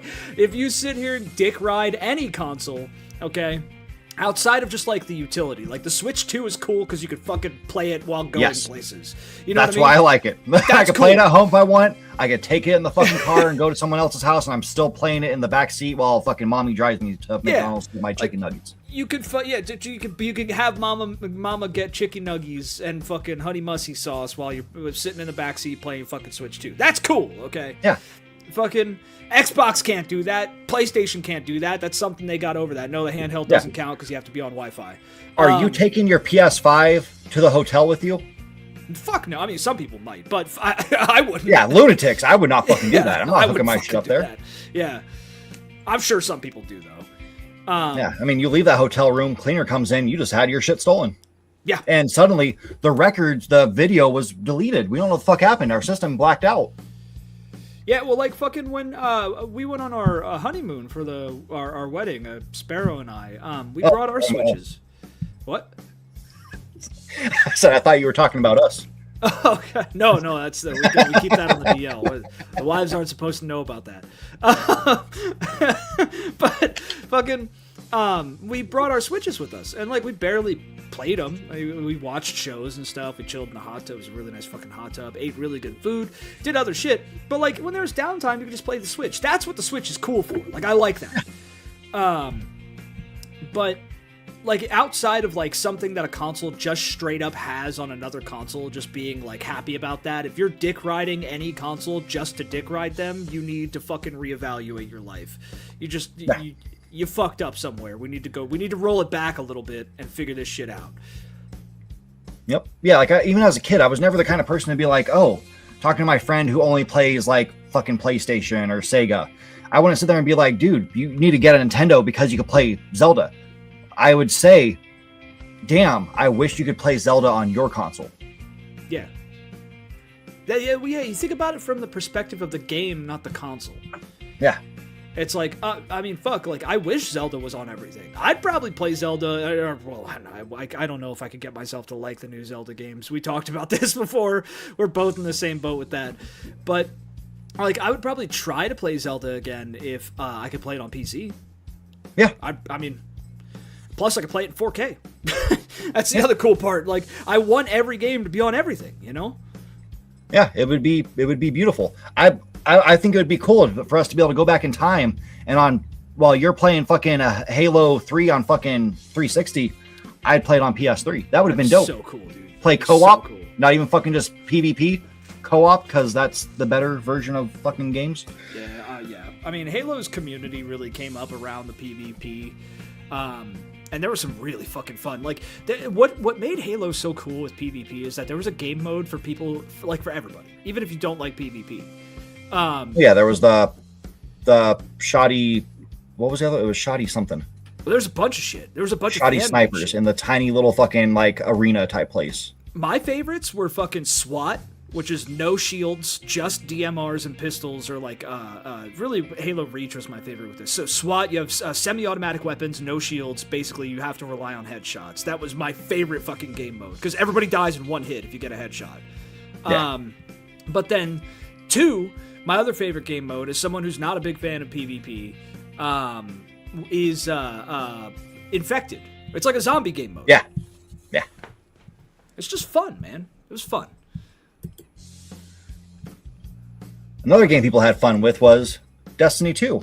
Given there's complaints about the game, many, but it did have a big fan base. I'll give them that. We had fun with it during COVID. Yeah. And, well, as it was talked about, I think we talked about last time we were on too, Bungie is shutting it down. Yep. Come this month, no more updates. The game is officially complete. Which is kind of crazy. Yeah, and people are not liking that because there is no Destiny 3. Sony was just like, no, Destiny as a IP gone, because they're upset about the fact that Bungie, they spent so much to buy Bungie, and Destiny 2 and Anthem, or not Anthem, what the fuck's it called? Halo? Or no? No, they're old series they brought back, made a PvP. Oh, Marathon. Yeah, Marathon. Isn't making them like $10 jillion a second. Oh, Marathon. So, hard. yeah. So fans are like, well, we want a new one. Like, we do like the content. We want it to keep going. What's this bullshit about we're just going to kill the IP altogether? So they're starting this movement of like, hey, and I'll talk about why I think this is dumb myself. They're all going to jump in on June 9th, the day it's supposed to end, like the last update's released, to have like this massive player base for that day. So maybe Sony will look at it and be like, oh, maybe we should do something.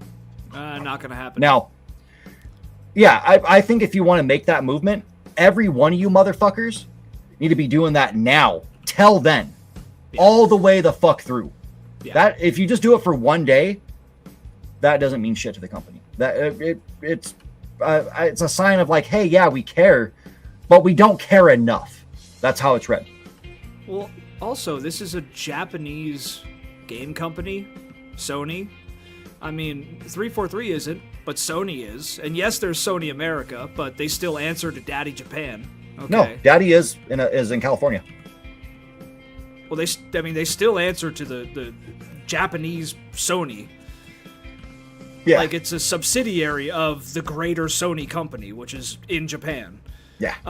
And they don't give a fuck about what you think. They do not give a fuck. No Japanese company gives a fuck about what their consumers think. Yeah, because PlayStation CEO has a say, but it's not the true final say. Yeah. If Sony tells them not to go forward with the next Destiny 2, it's not going to happen. Plus, they're also going to look at that same thing like I just said. One fucking day of a spike, that doesn't mean shit. Well, you guys need to do that the day it was fucking announced that was happening and continue past that. And that might make them think, well, maybe we should invest in a third one.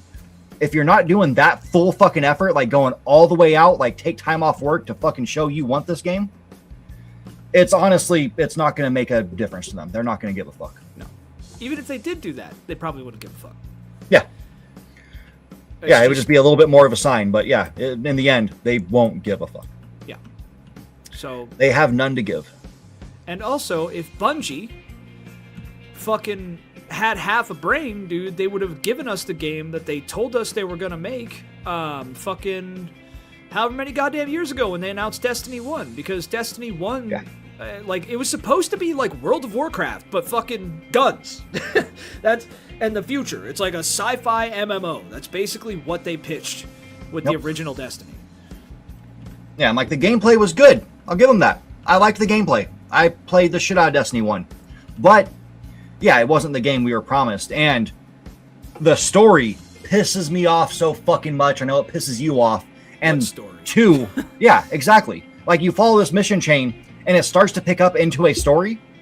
But then right when it's supposed to pick up into a story, you realize, oh, that was the last mission. Yeah. Yeah. And what sucks hard with Destiny, both Destinies, is that the lore is fucking awesome.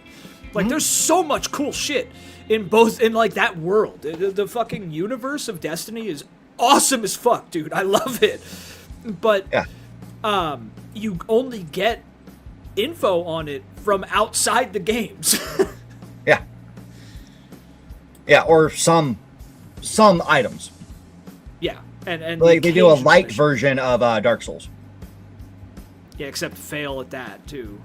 Yeah. But yeah, it's very upsetting what they did with it. Yeah, I would have loved to have gotten even half the game that they promised us. And then for 2, the beginning of 2 is like, okay, I can kind of accept what's going on here, but the beginning of 2 that me and you played doesn't exist anymore. They deleted that. Oh yeah, they canned that shit.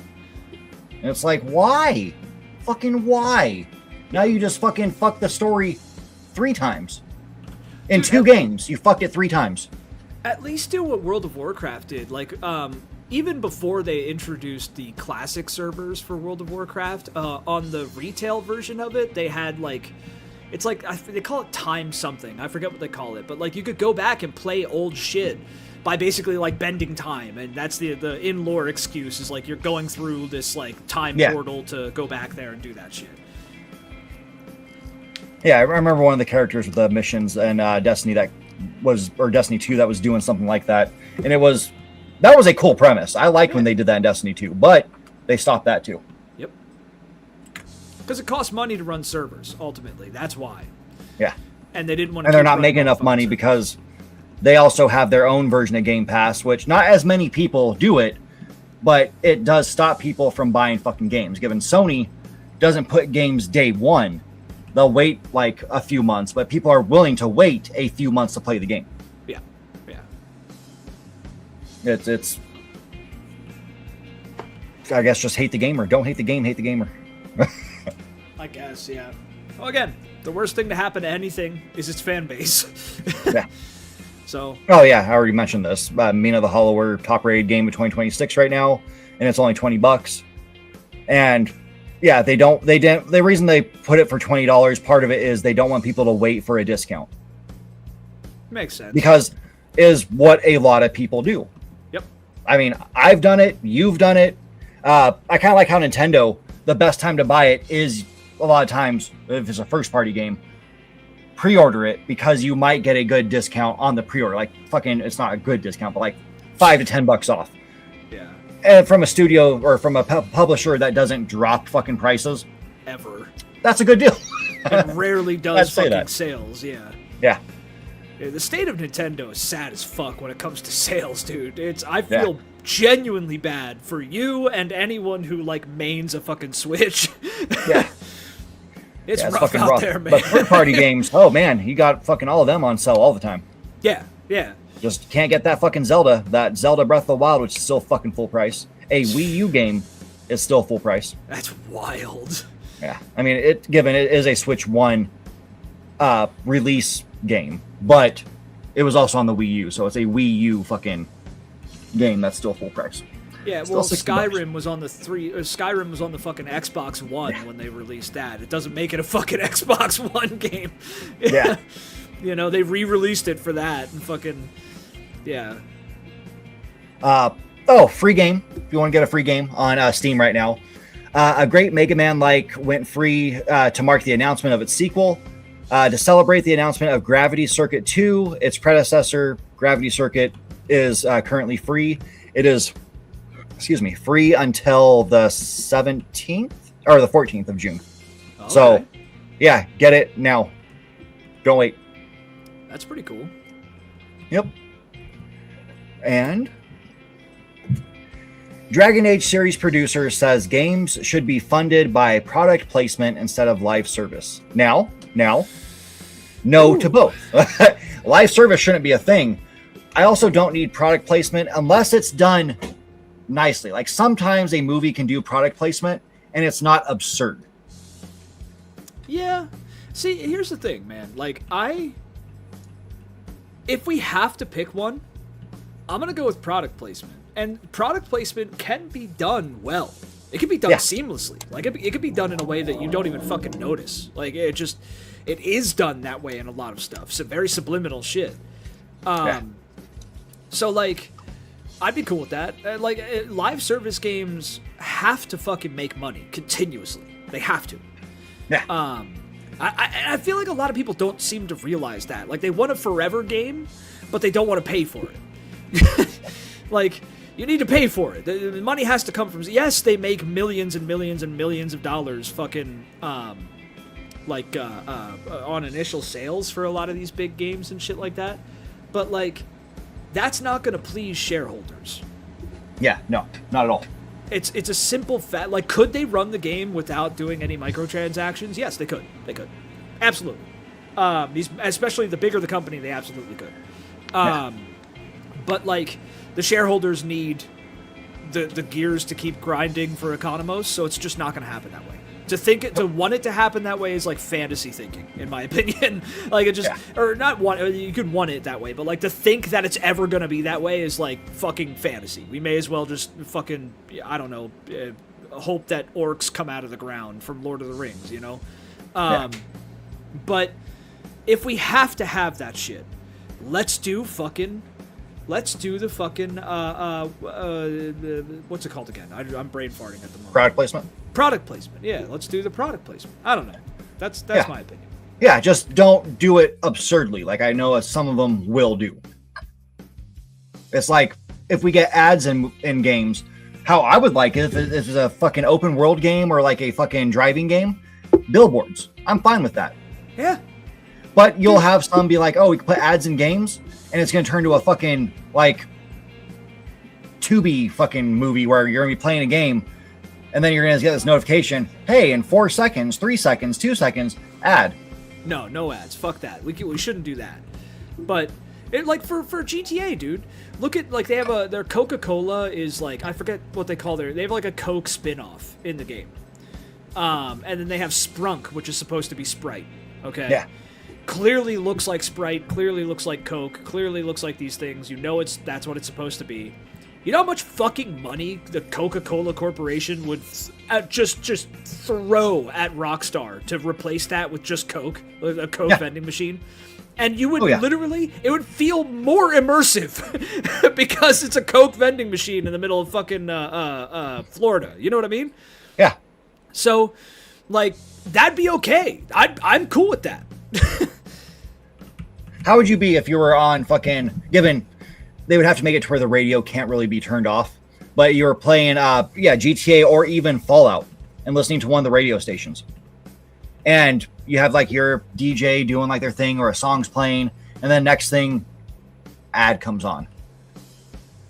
I mean, get your Viagra. So for that, they would have to integrate it into the game seamlessly for me.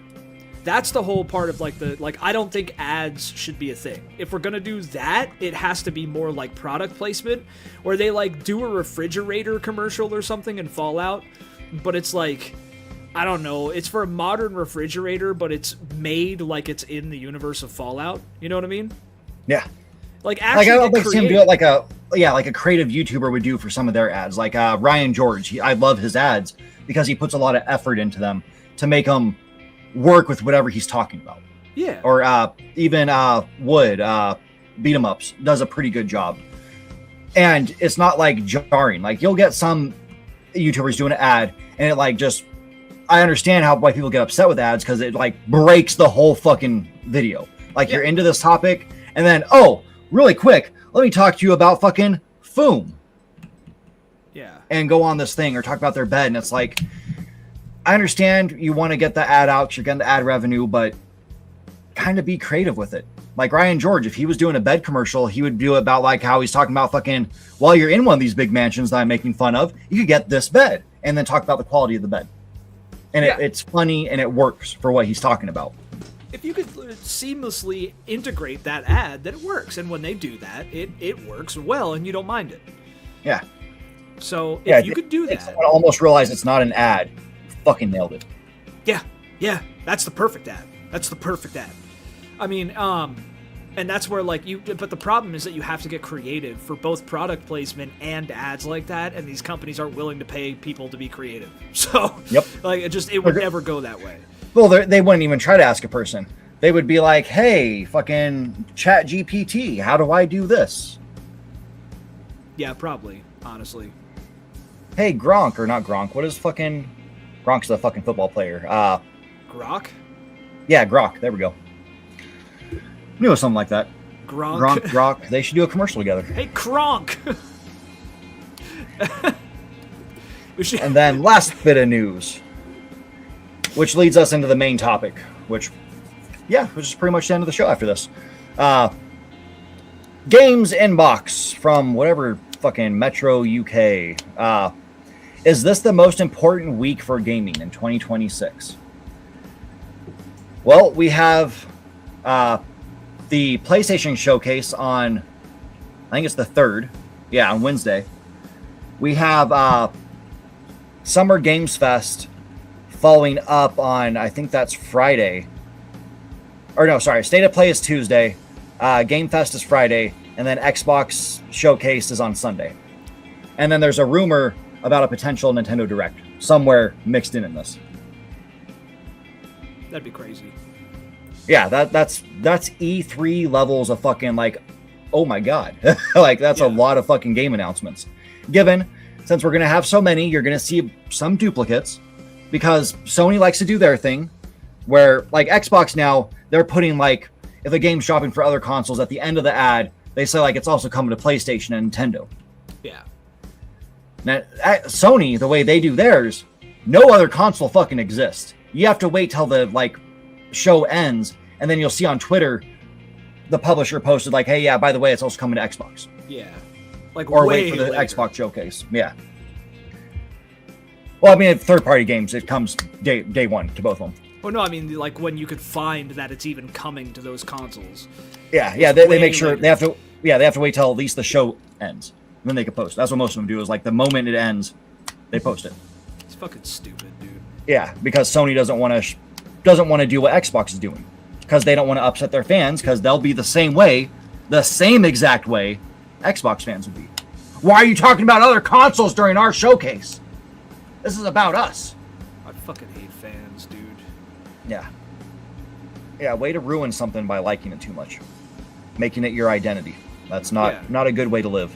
That's the problem, is they make it their fucking identity. That's the main problem. But yeah, besides all the game announcements, we also have games coming out like this week and next week, which just makes the whole thing fucking insane. Because, I mean, you can say whatever you want. To me, I look at a calendar, Sunday's the first day of the week, so technically, to me, Xbox's showcase is next week. It's the beginning of next week. Because week end, you have to have it end on both sides. It doesn't start. Yeah. But yeah, so next week we have Adventures of Elliot coming out. We have a few games coming out this whole fucking like 2 week span. None of them are being GTA 6 because if it was, no other games be announced because everybody's afraid of fucking GTA 6. It's gonna siphon all of our sales. Yeah, they should It's gonna siphon all of our sales. The whole Fuck country that. I should want be afraid games to of play. that. I want games to play because there's a game I'm not gonna play. I'm not gonna buy. I'm not gonna give a fuck about because I don't give a fuck about the series. GTA. I want games. But yeah, there's with all these showcases coming up, everybody's doing their predictions of like, hey, what could be coming out. You also have the people coming out and saying some crazy fucking ridiculous shit. Like, this is what would make it perfect. And it's like, yeah, in a dream world, they would come out with fucking new fucking Uncharted game plus a trilogy of them all on new consoles and all that shit. Yeah, I get that. But realistically, what do you think will be announced at any of these shows? So, for the Xbox one, I think they're going to announce a handheld. First and foremost, I think that's like I feel it in my plums. I could be wrong with that. I think but like both of them are. I hope Because so. Sony's been talking about theirs for a while. Like, well, people have been talking about Sony's for a while, and I think this is the time for them to like actually show it. Yeah. Yeah, so like I honestly for both, I do hope and think that both are going to have some kind of handheld that they're going to announce. For the Xbox one, I think we're getting a remake of the Gears of War trilogy. I think that's going to be announced, and it's going to be like a bundled thing. It To come out before E-Day?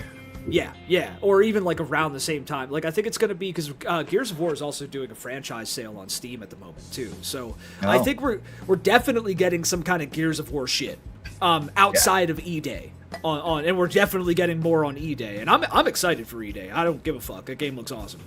Yeah. And I love Gears of War. I will shamelessly say that. As disgusting as the majority of its fan base is, I think that Gears of War is dope as fuck, and I really cannot wait to rip and tear through Locust on E-Day. But, we're definitely getting, or not, I can't say definitely. I think we're getting some kind of trilogy announcement for Gears of War at the Xbox showcase. For the PlayStation showcase, I honestly don't know. I think we're gonna maybe hear more about that fucking game from the people who made Last of Us, that sci-fi game. You remember that one? I'm trying to think of who the fuck made Last of Us. Wasn't it? It's not Naughty Dog, is it? Yeah, it's Naughty Dog. I'm pretty sure it's Okay. Naughty Dog. Oh, so Interstellar or Intergalactic? Whatever, you play as that chick. and everybody got big mad because you're a woman in the game. Yeah.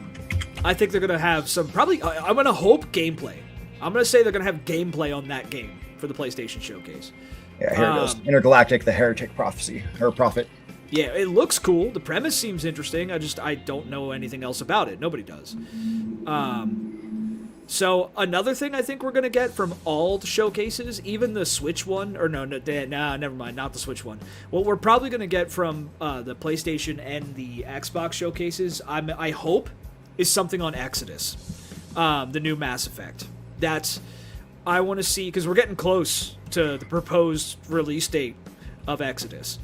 And I think we're probably, from at least one of them, going to see some more on that game. Yeah. Talking about that, I'm still thinking that EA is missing out on easy fucking money by not putting the fucking the Mass Effect collection on Switch 2. Well, here's a big one. I think we might see something on a Dragon Age port. Now, that's my wildest claim. Oh. Because Nintendo? To maybe Nintendo, maybe to all of them. Maybe taking Dragon Age 1 and porting it to modern systems. That would be dope. Modern consoles. Now, that's the most out of pocket, because there's no fucking reason. There's like no premise for, like, there's absolutely nothing that makes me say that aside from wishful thinking. But I think that might be something we might see. It's possible.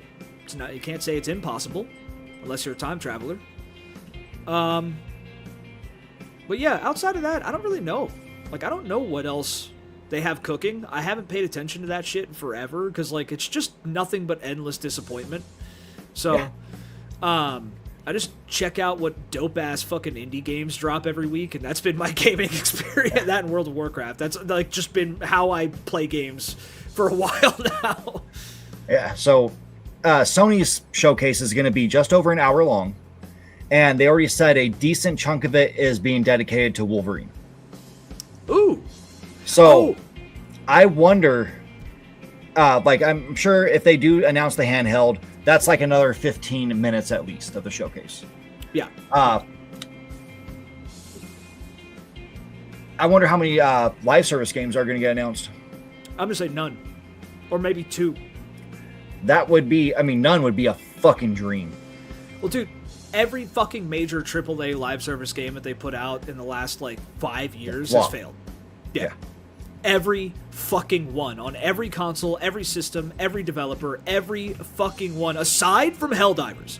Helldivers is the only one that wasn't a complete fucking flop. And Helldivers is, like, starting to piss most of its fan base off lately, so that might be getting there soon, too. And they're trying to win everybody over with the Warhammer collab. But, yeah, so I think we're finally done with live service games. That might be my boldest claim. I hope so. I hope it's the end of it, because it's trash. I just don't find them fun anymore. I don't find anything remotely interesting about them. Like, even Arc Raiders, it looks fine, but the reason it turns me off to never even want to look into it is the fact that it's live service, it's online, it's not something I can just go play. I don't play many online games. Like, I've Final Fantasy 14 is coming to Switch 2. I want to play it so bad, but at the same time I look at it and it's like, I'm not going to buy it. I'm just not going to, because I don't play online games. I like to be able to pick up my system and play for like 5-10 minutes and put it the fuck down and pick it up maybe an hour or two later. I do other things. Yeah. Yeah. Now, I will say, I really do love how Arc Raiders has a fucking tracking system, and the more you PK, like, the more you kill other players, the more you're put with other people who kill other players. Yeah. That's very honorable of them. Oh, yeah, and the more peaceful you are, you get put in, like, peaceful lobbies, which are literally like Care Bear fucking friendship adventure lobbies. I love that fucking game on those lobbies, because nobody kills each other. You get, like, 1 or 2 psychopaths in them, and, like, so there's still that, like, will they kill me? I don't know.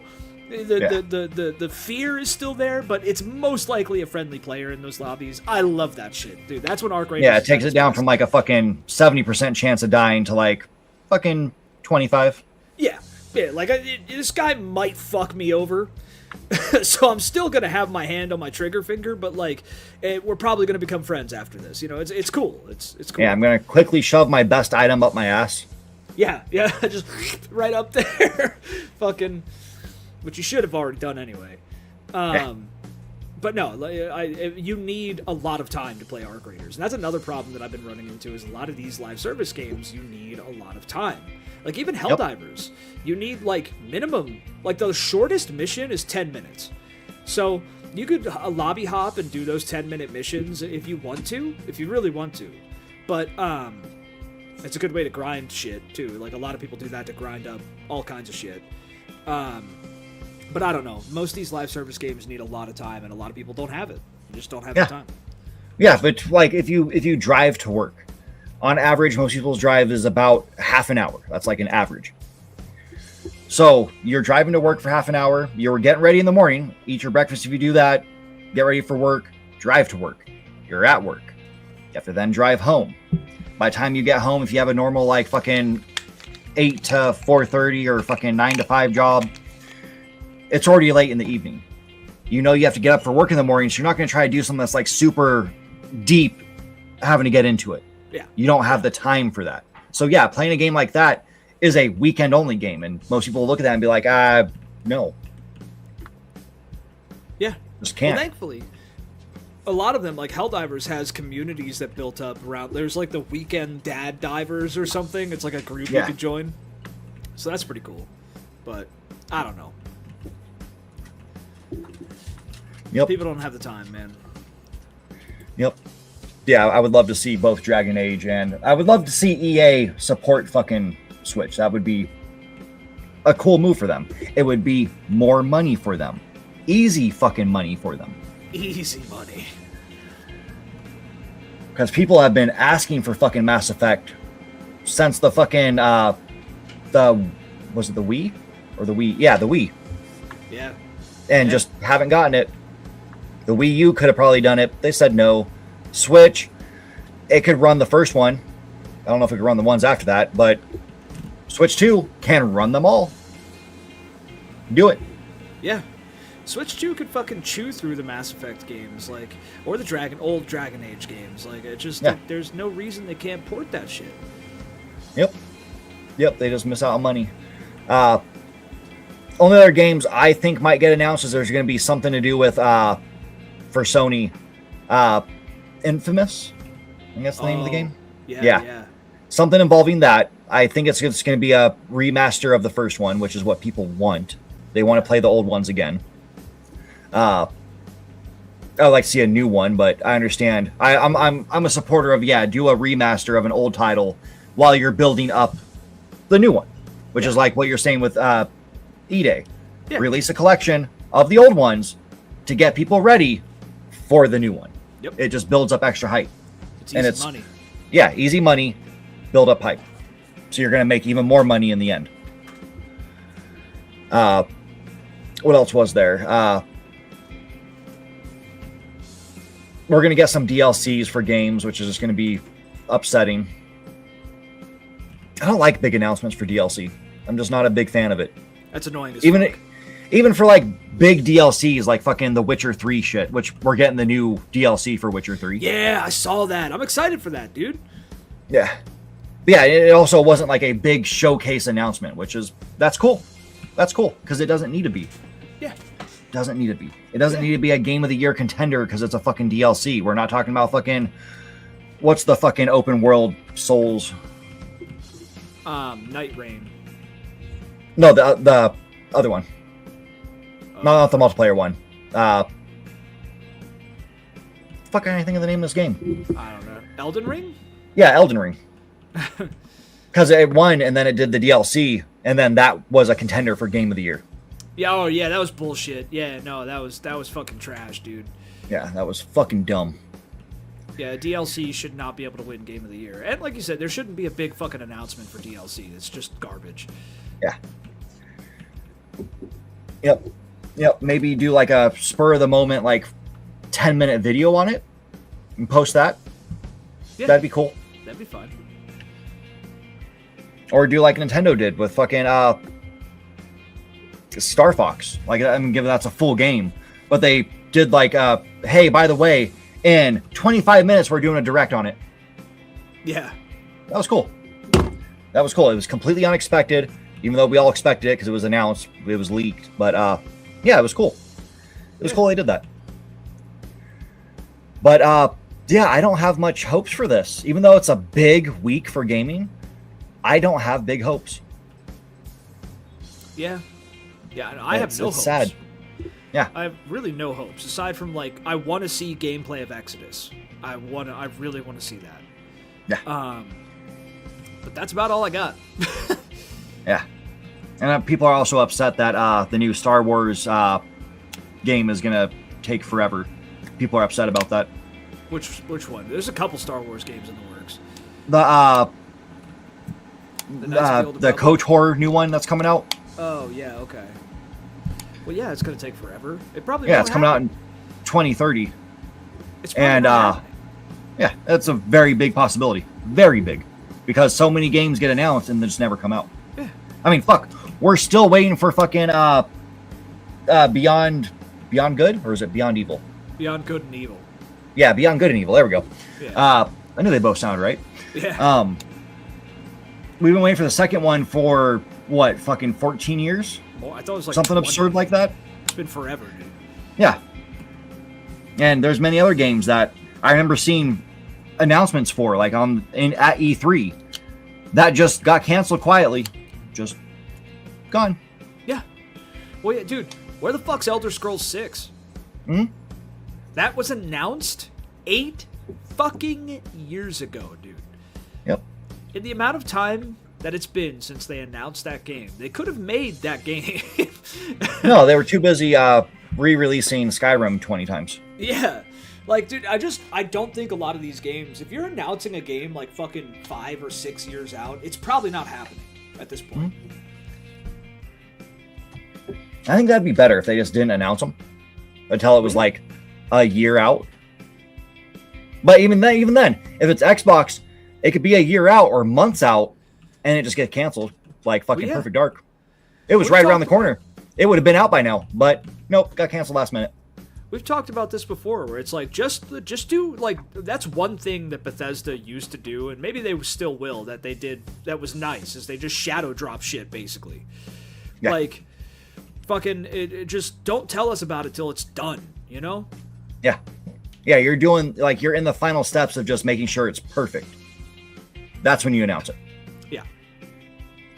Unless you're an indie developer and you're trying to raise money, I get that. That's completely different story. Well, but AAA studios, yeah, they need to fucking shut the fuck up and wait till it's done. Yeah. 100%. Yeah, that was basically it. Yeah, I sat here all day trying to think of fucking games to add to a list, and it was like, I can't come up with any because so many things just get canceled. So many things just don't happen, and there's still the big multiplayer push, and I'm so far removed from that scene that I don't pay attention to any of those games. Yeah. Yeah, I just don't really fucking care about most of them. Like, most of the games that I really give a shit about are just PC exclusives, like the Total War series, when it comes to AAA games anyway. But yeah, like, I just been rocking indie games and old games. Yeah, did remember one I did have on there. Persona 4 is coming out. I think we're going to see announcement from Atlas at some point in one of these shows, probably Xbox, for Persona 6. That'd be it. So, I tried Persona 5. I played a bit of it. I don't think I can do it, dude. I don't think there's a timeline where I like Persona.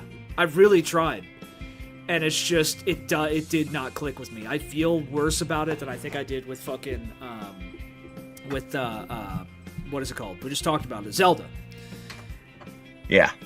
I can't. I don't think I can like Persona, which is kind of frustrating because, like, I'm sure there's a good story there and everything, but I own Persona 5, like, I have the game. I I just don't think I could like it. I don't know. Does that make sense at all? Yeah. Yeah, absolutely. It bothers me, man. Yeah, I mean, JRPGs aren't for everybody. That's why I'm amazed when a JRPG blows the fuck up. It's like, really? Really? One of the games I like is blowing the fuck up because they're absolutely not for everybody. No, I mean, but there are some JRPGs that I do like. Like I like a handful of JRPGs that are pretty fucking good. There are some that I still want to try that I also own that I think I'm going to like. Like I'm more sure I'm gonna like them than Persona. Like fucking, what was that one? Fuck.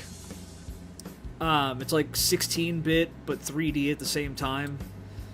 Oh, Octopath. Octopath Traveler, yeah. And there's like, what, 3 of them now at this point? Yeah, 1, 2, and 0. Yeah, I have 1, and I know I'm gonna like that game. So there's just shit like that. So, but it just, there's like Persona 5 is just, it's too much, dude. It's just like they throw you in the middle of shit, and there's too much going on, and none of it makes fucking sense. Yeah. Another announcement we're gonna see. I feel this one in my balls. Like absolutely, it's gonna happen. People think it's gonna come out in 2027. I don't think that's the case. Hogwarts Legacy 2. Ooh, no, that ain't coming out in 2027 at all. No fucking way is that coming out in 2027. Yeah, I feel like it's gonna be another 2030 game, but it's probably gonna get announced at either Summer Game Fest or, I mean, maybe fucking Xbox buddied up with Warner Brothers. It makes sense that they team up with them, but it could be Sony too. But yeah, it's gonna be announced. You think it's gonna be announced? Yeah. At one of those 3 shows. That would we'll be get pretty something cool on if it. they announce it. I do want to see an announcement, but shit is not coming out next year. No fucking way is that shit coming out next year. Dude. That's crazy, dog. All right, so now we're going to talk about our very last thing of the show, which is an announcement we did have. We had a showcase last week on Dragon Quest XII. Originally, this was the image we had for it, which is this cool ass fucking metal looking image, Dragon Quest XII, The Flames of Fate. And it looked like a very mature, dark story. Well, shortly after they announced it, Yuji Horii and the rest of the team kind of sat back and they're like, you know what? Fuck it. We're going to change this up. And now we are getting a game that looks more like fucking Dragon Quest. Ew, I don't like that. He looks weird. Like his head looks weird. His eyes, I like for one reason. Because he looks like he's deadbeat tired. Like he's just fucking exhausted. He doesn't fucking sleep. He's got issues. Yeah. That's part of the story. It's called Beyond Dreams. The guy does have trouble sleeping. He has fucking crazy intense dreams, which fucking haunt him. And he turns into a dragon. Like a dragon human, which is part of Dragon Quest. 8 touched on that quite a bit. But he was a Dragonian.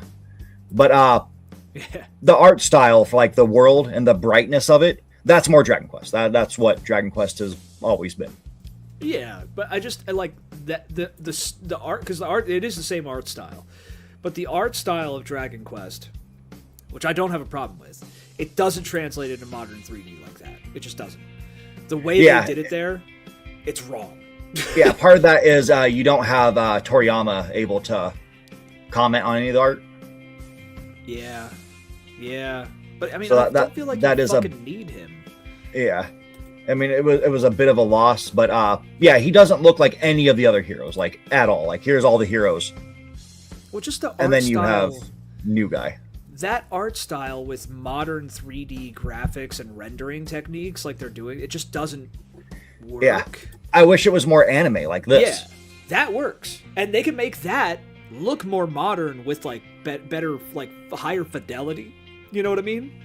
Yeah. But this just looks weird. It looks like Fortnite-y to me. I don't know. It looks like rubber. Like they're rubber like bendable rubber, dolls.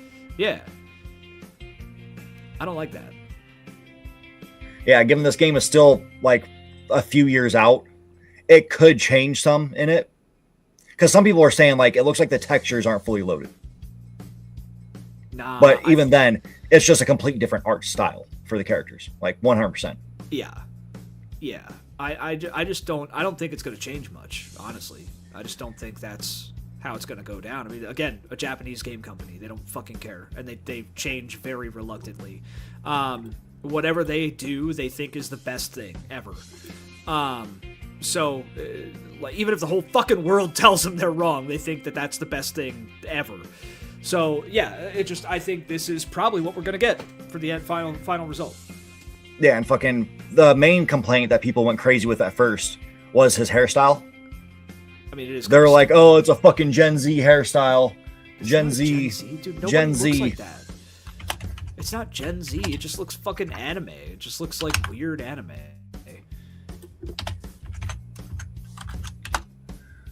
But here's Android 16. Yeah, it's weird anime. That's all. Yeah, this is a dope ass fucking imagination someone had. Give him like a Power Ranger style fucking armor. Has all the Dragon Balls attached to it. Yeah. Fucking wild. Yeah. Looks like he could roll across the floor really well. Yeah. That's his special move. He just gets on the ground and he rolls super fast. It looks like, honestly, he looks like a dolly or something. Like, that's the only thing I can think of when I see that. That looks cooler, in my opinion. Super fucking yoked. Yeah. But yeah, no. So this hairstyle has existed for millennia because the Dragon Ball Z came out in 4000 BC. So yeah, they could fuck right off with it. I still think it looks stupid. Like it's a dumb fucking hairstyle in my opinion. But like it looks cooler. What? It makes sense because he turns into this. Like people started to realize, like, oh, it's hard as fuck to put a hairstyle on this motherfucker. Yeah, but that's still a different hairstyle right there. It's not even the same fucking hairstyle. It's different. It's like all sticking up and then split. It's a different. Yeah, he has hairstyle. more of a split in the front. Yeah. So like, just I don't know. Why does the fucking dragon even need hair, dude? Like, yeah. Well, I wouldn't mind this part. It's this that kind of bugs me on the dragon. See, I'm opposite. Like, keep the fuzz, but get rid of that weird fucking, like, growth coming out of its head. Because, like, with that textures and everything, is that horn? Is it hair? You know, like, you can't really fucking tell. It's just, it's bad design, in my opinion. The armor is cool. I'm hoping this is a texture thing, because this, again, early fucking, like, not even, like, beta footage yet. Yeah. Like, super extreme alpha. Yeah. But then again, some of the textures are really fucking good. Like, look at the cloth for his shirt. You can see the stitching, dude. That's where I don't believe this is fucking... I don't believe this is some low poly shit. I think this is what they're showing. Like, this is what, like, end product should look like. Like, yeah, you can see the stitching in his fucking Yeah, you can see shirt. the cuts on the fucking sleeve. Yeah. That's where it's like, this is not a low texture issue, in my opinion. This is just bad design on some elements. Now, I will say the armor is cool, but the blue and yellow looks disgusting to me. That's, I don't know. That's a personal Yeah, I don't like the pants. I don't like his pants at all. Yeah. Yeah. And maybe it's not the same guy, because his fucking armor's changed a little bit, and so did his pants. Now he's wearing purple. Yeah. Or maybe it's the same guy, just at a different point, too. It's a different point. Yeah, could be. But yeah, I don't know. I like his purple nails, though. That is cool. Yeah. That's very Dragon Ball. But I think they should like do some adjustments and make this look a little more animated and a little less realistic. Yeah. Because that clash of anime and realism, which is really what's going on here. It's a clash of like an anime style with realistic textures and shit. It just doesn't fucking work. Yep. And this is what people really want. They want to remake a fucking 9. Well, that's never gonna happen. So yeah. Yeah, everybody wants, because it's stuck on the DS, and everybody's like crying for like it's the best one, which is a extreme overstatement. Is it a good game? Yes. Is it the best? I don't even think it's in the top fucking 10. Wow. You know. And that's including like the spin-offs, because there's some damn good spin-offs. These people are 0 or 100, so. Yeah, because it's like that one list I was showing you, wherever the fuck that topic was about. But If it's a 5 out of 10, it's an F game. Yeah. Like, what fucking world are you in? Like, Jesus Christ. Use that for movies. What the fuck is Geely then? Because Geely's not a fucking 5. Like, that's still, to this day, one of the worst movies ever fucking made. Yeah. No, I mean, like, people think that 5 means shit. It's like 5 is average. 5 is middle. Yeah, of the it's road. directly in between 0 and 10. Like, it's so playable. Yeah. It's like a decent bologna and American cheese sandwich. That's what it is. You reach into your lunchbox if you have a lunchbox. I don't fucking use I don't really eat lunch when I'm working anyway. But fucking, you reach into your lunchbox. You don't know what you're gonna get. You go in there. You feel the sandwich. You're like, ooh, what could this be? What could this be? You pull it out. Oh, it's a bologna and American cheese sandwich. The temperature was nice, so it didn't get squishy or like fucking wet, you know? No condensation. Perfect temp. It's good, but it's not great. I also think this game's going to suffer from extreme pop-in because of the graphic style they went for. Oh, 100%. Because I've been playing Tales of Arise on the Switch too. Looks great, but there is mad fucking pop-in at times. Well, you have to. Like, I'll start running through a field, and then suddenly the grass fucking appears. It's like, oh my god, you know, like, what the fuck just happened? Yeah, you either have worse graphics, less pop-in, better graphics, more pop-in. That's just how it's gonna go. Yeah, they just, I mean, if they stuck to the style of fucking 11, it is gorgeous. Fucking gorgeous. Yeah, that's cool. That looks good. I've seen 11. I've seen screenshots and shit like I might have even seen you play it before. But no, it looks great. It's great. It's almost like I downloaded it recently, Valkyria, whatever the fuck Chronicles. Yes. Where it's highly stylized, but it looks great. I don't know. Yeah. Yeah, like I wouldn't mind sticking to this look. And I had no pop-in issues on fucking Switch. It was great. Yeah. It was great. But it's fucking night and day between these two. It's not cool, man. Yep. Yeah. So yeah, that was the show. So look forward to your game shows that are coming up this week and next week, because Sunday is next week. And yeah,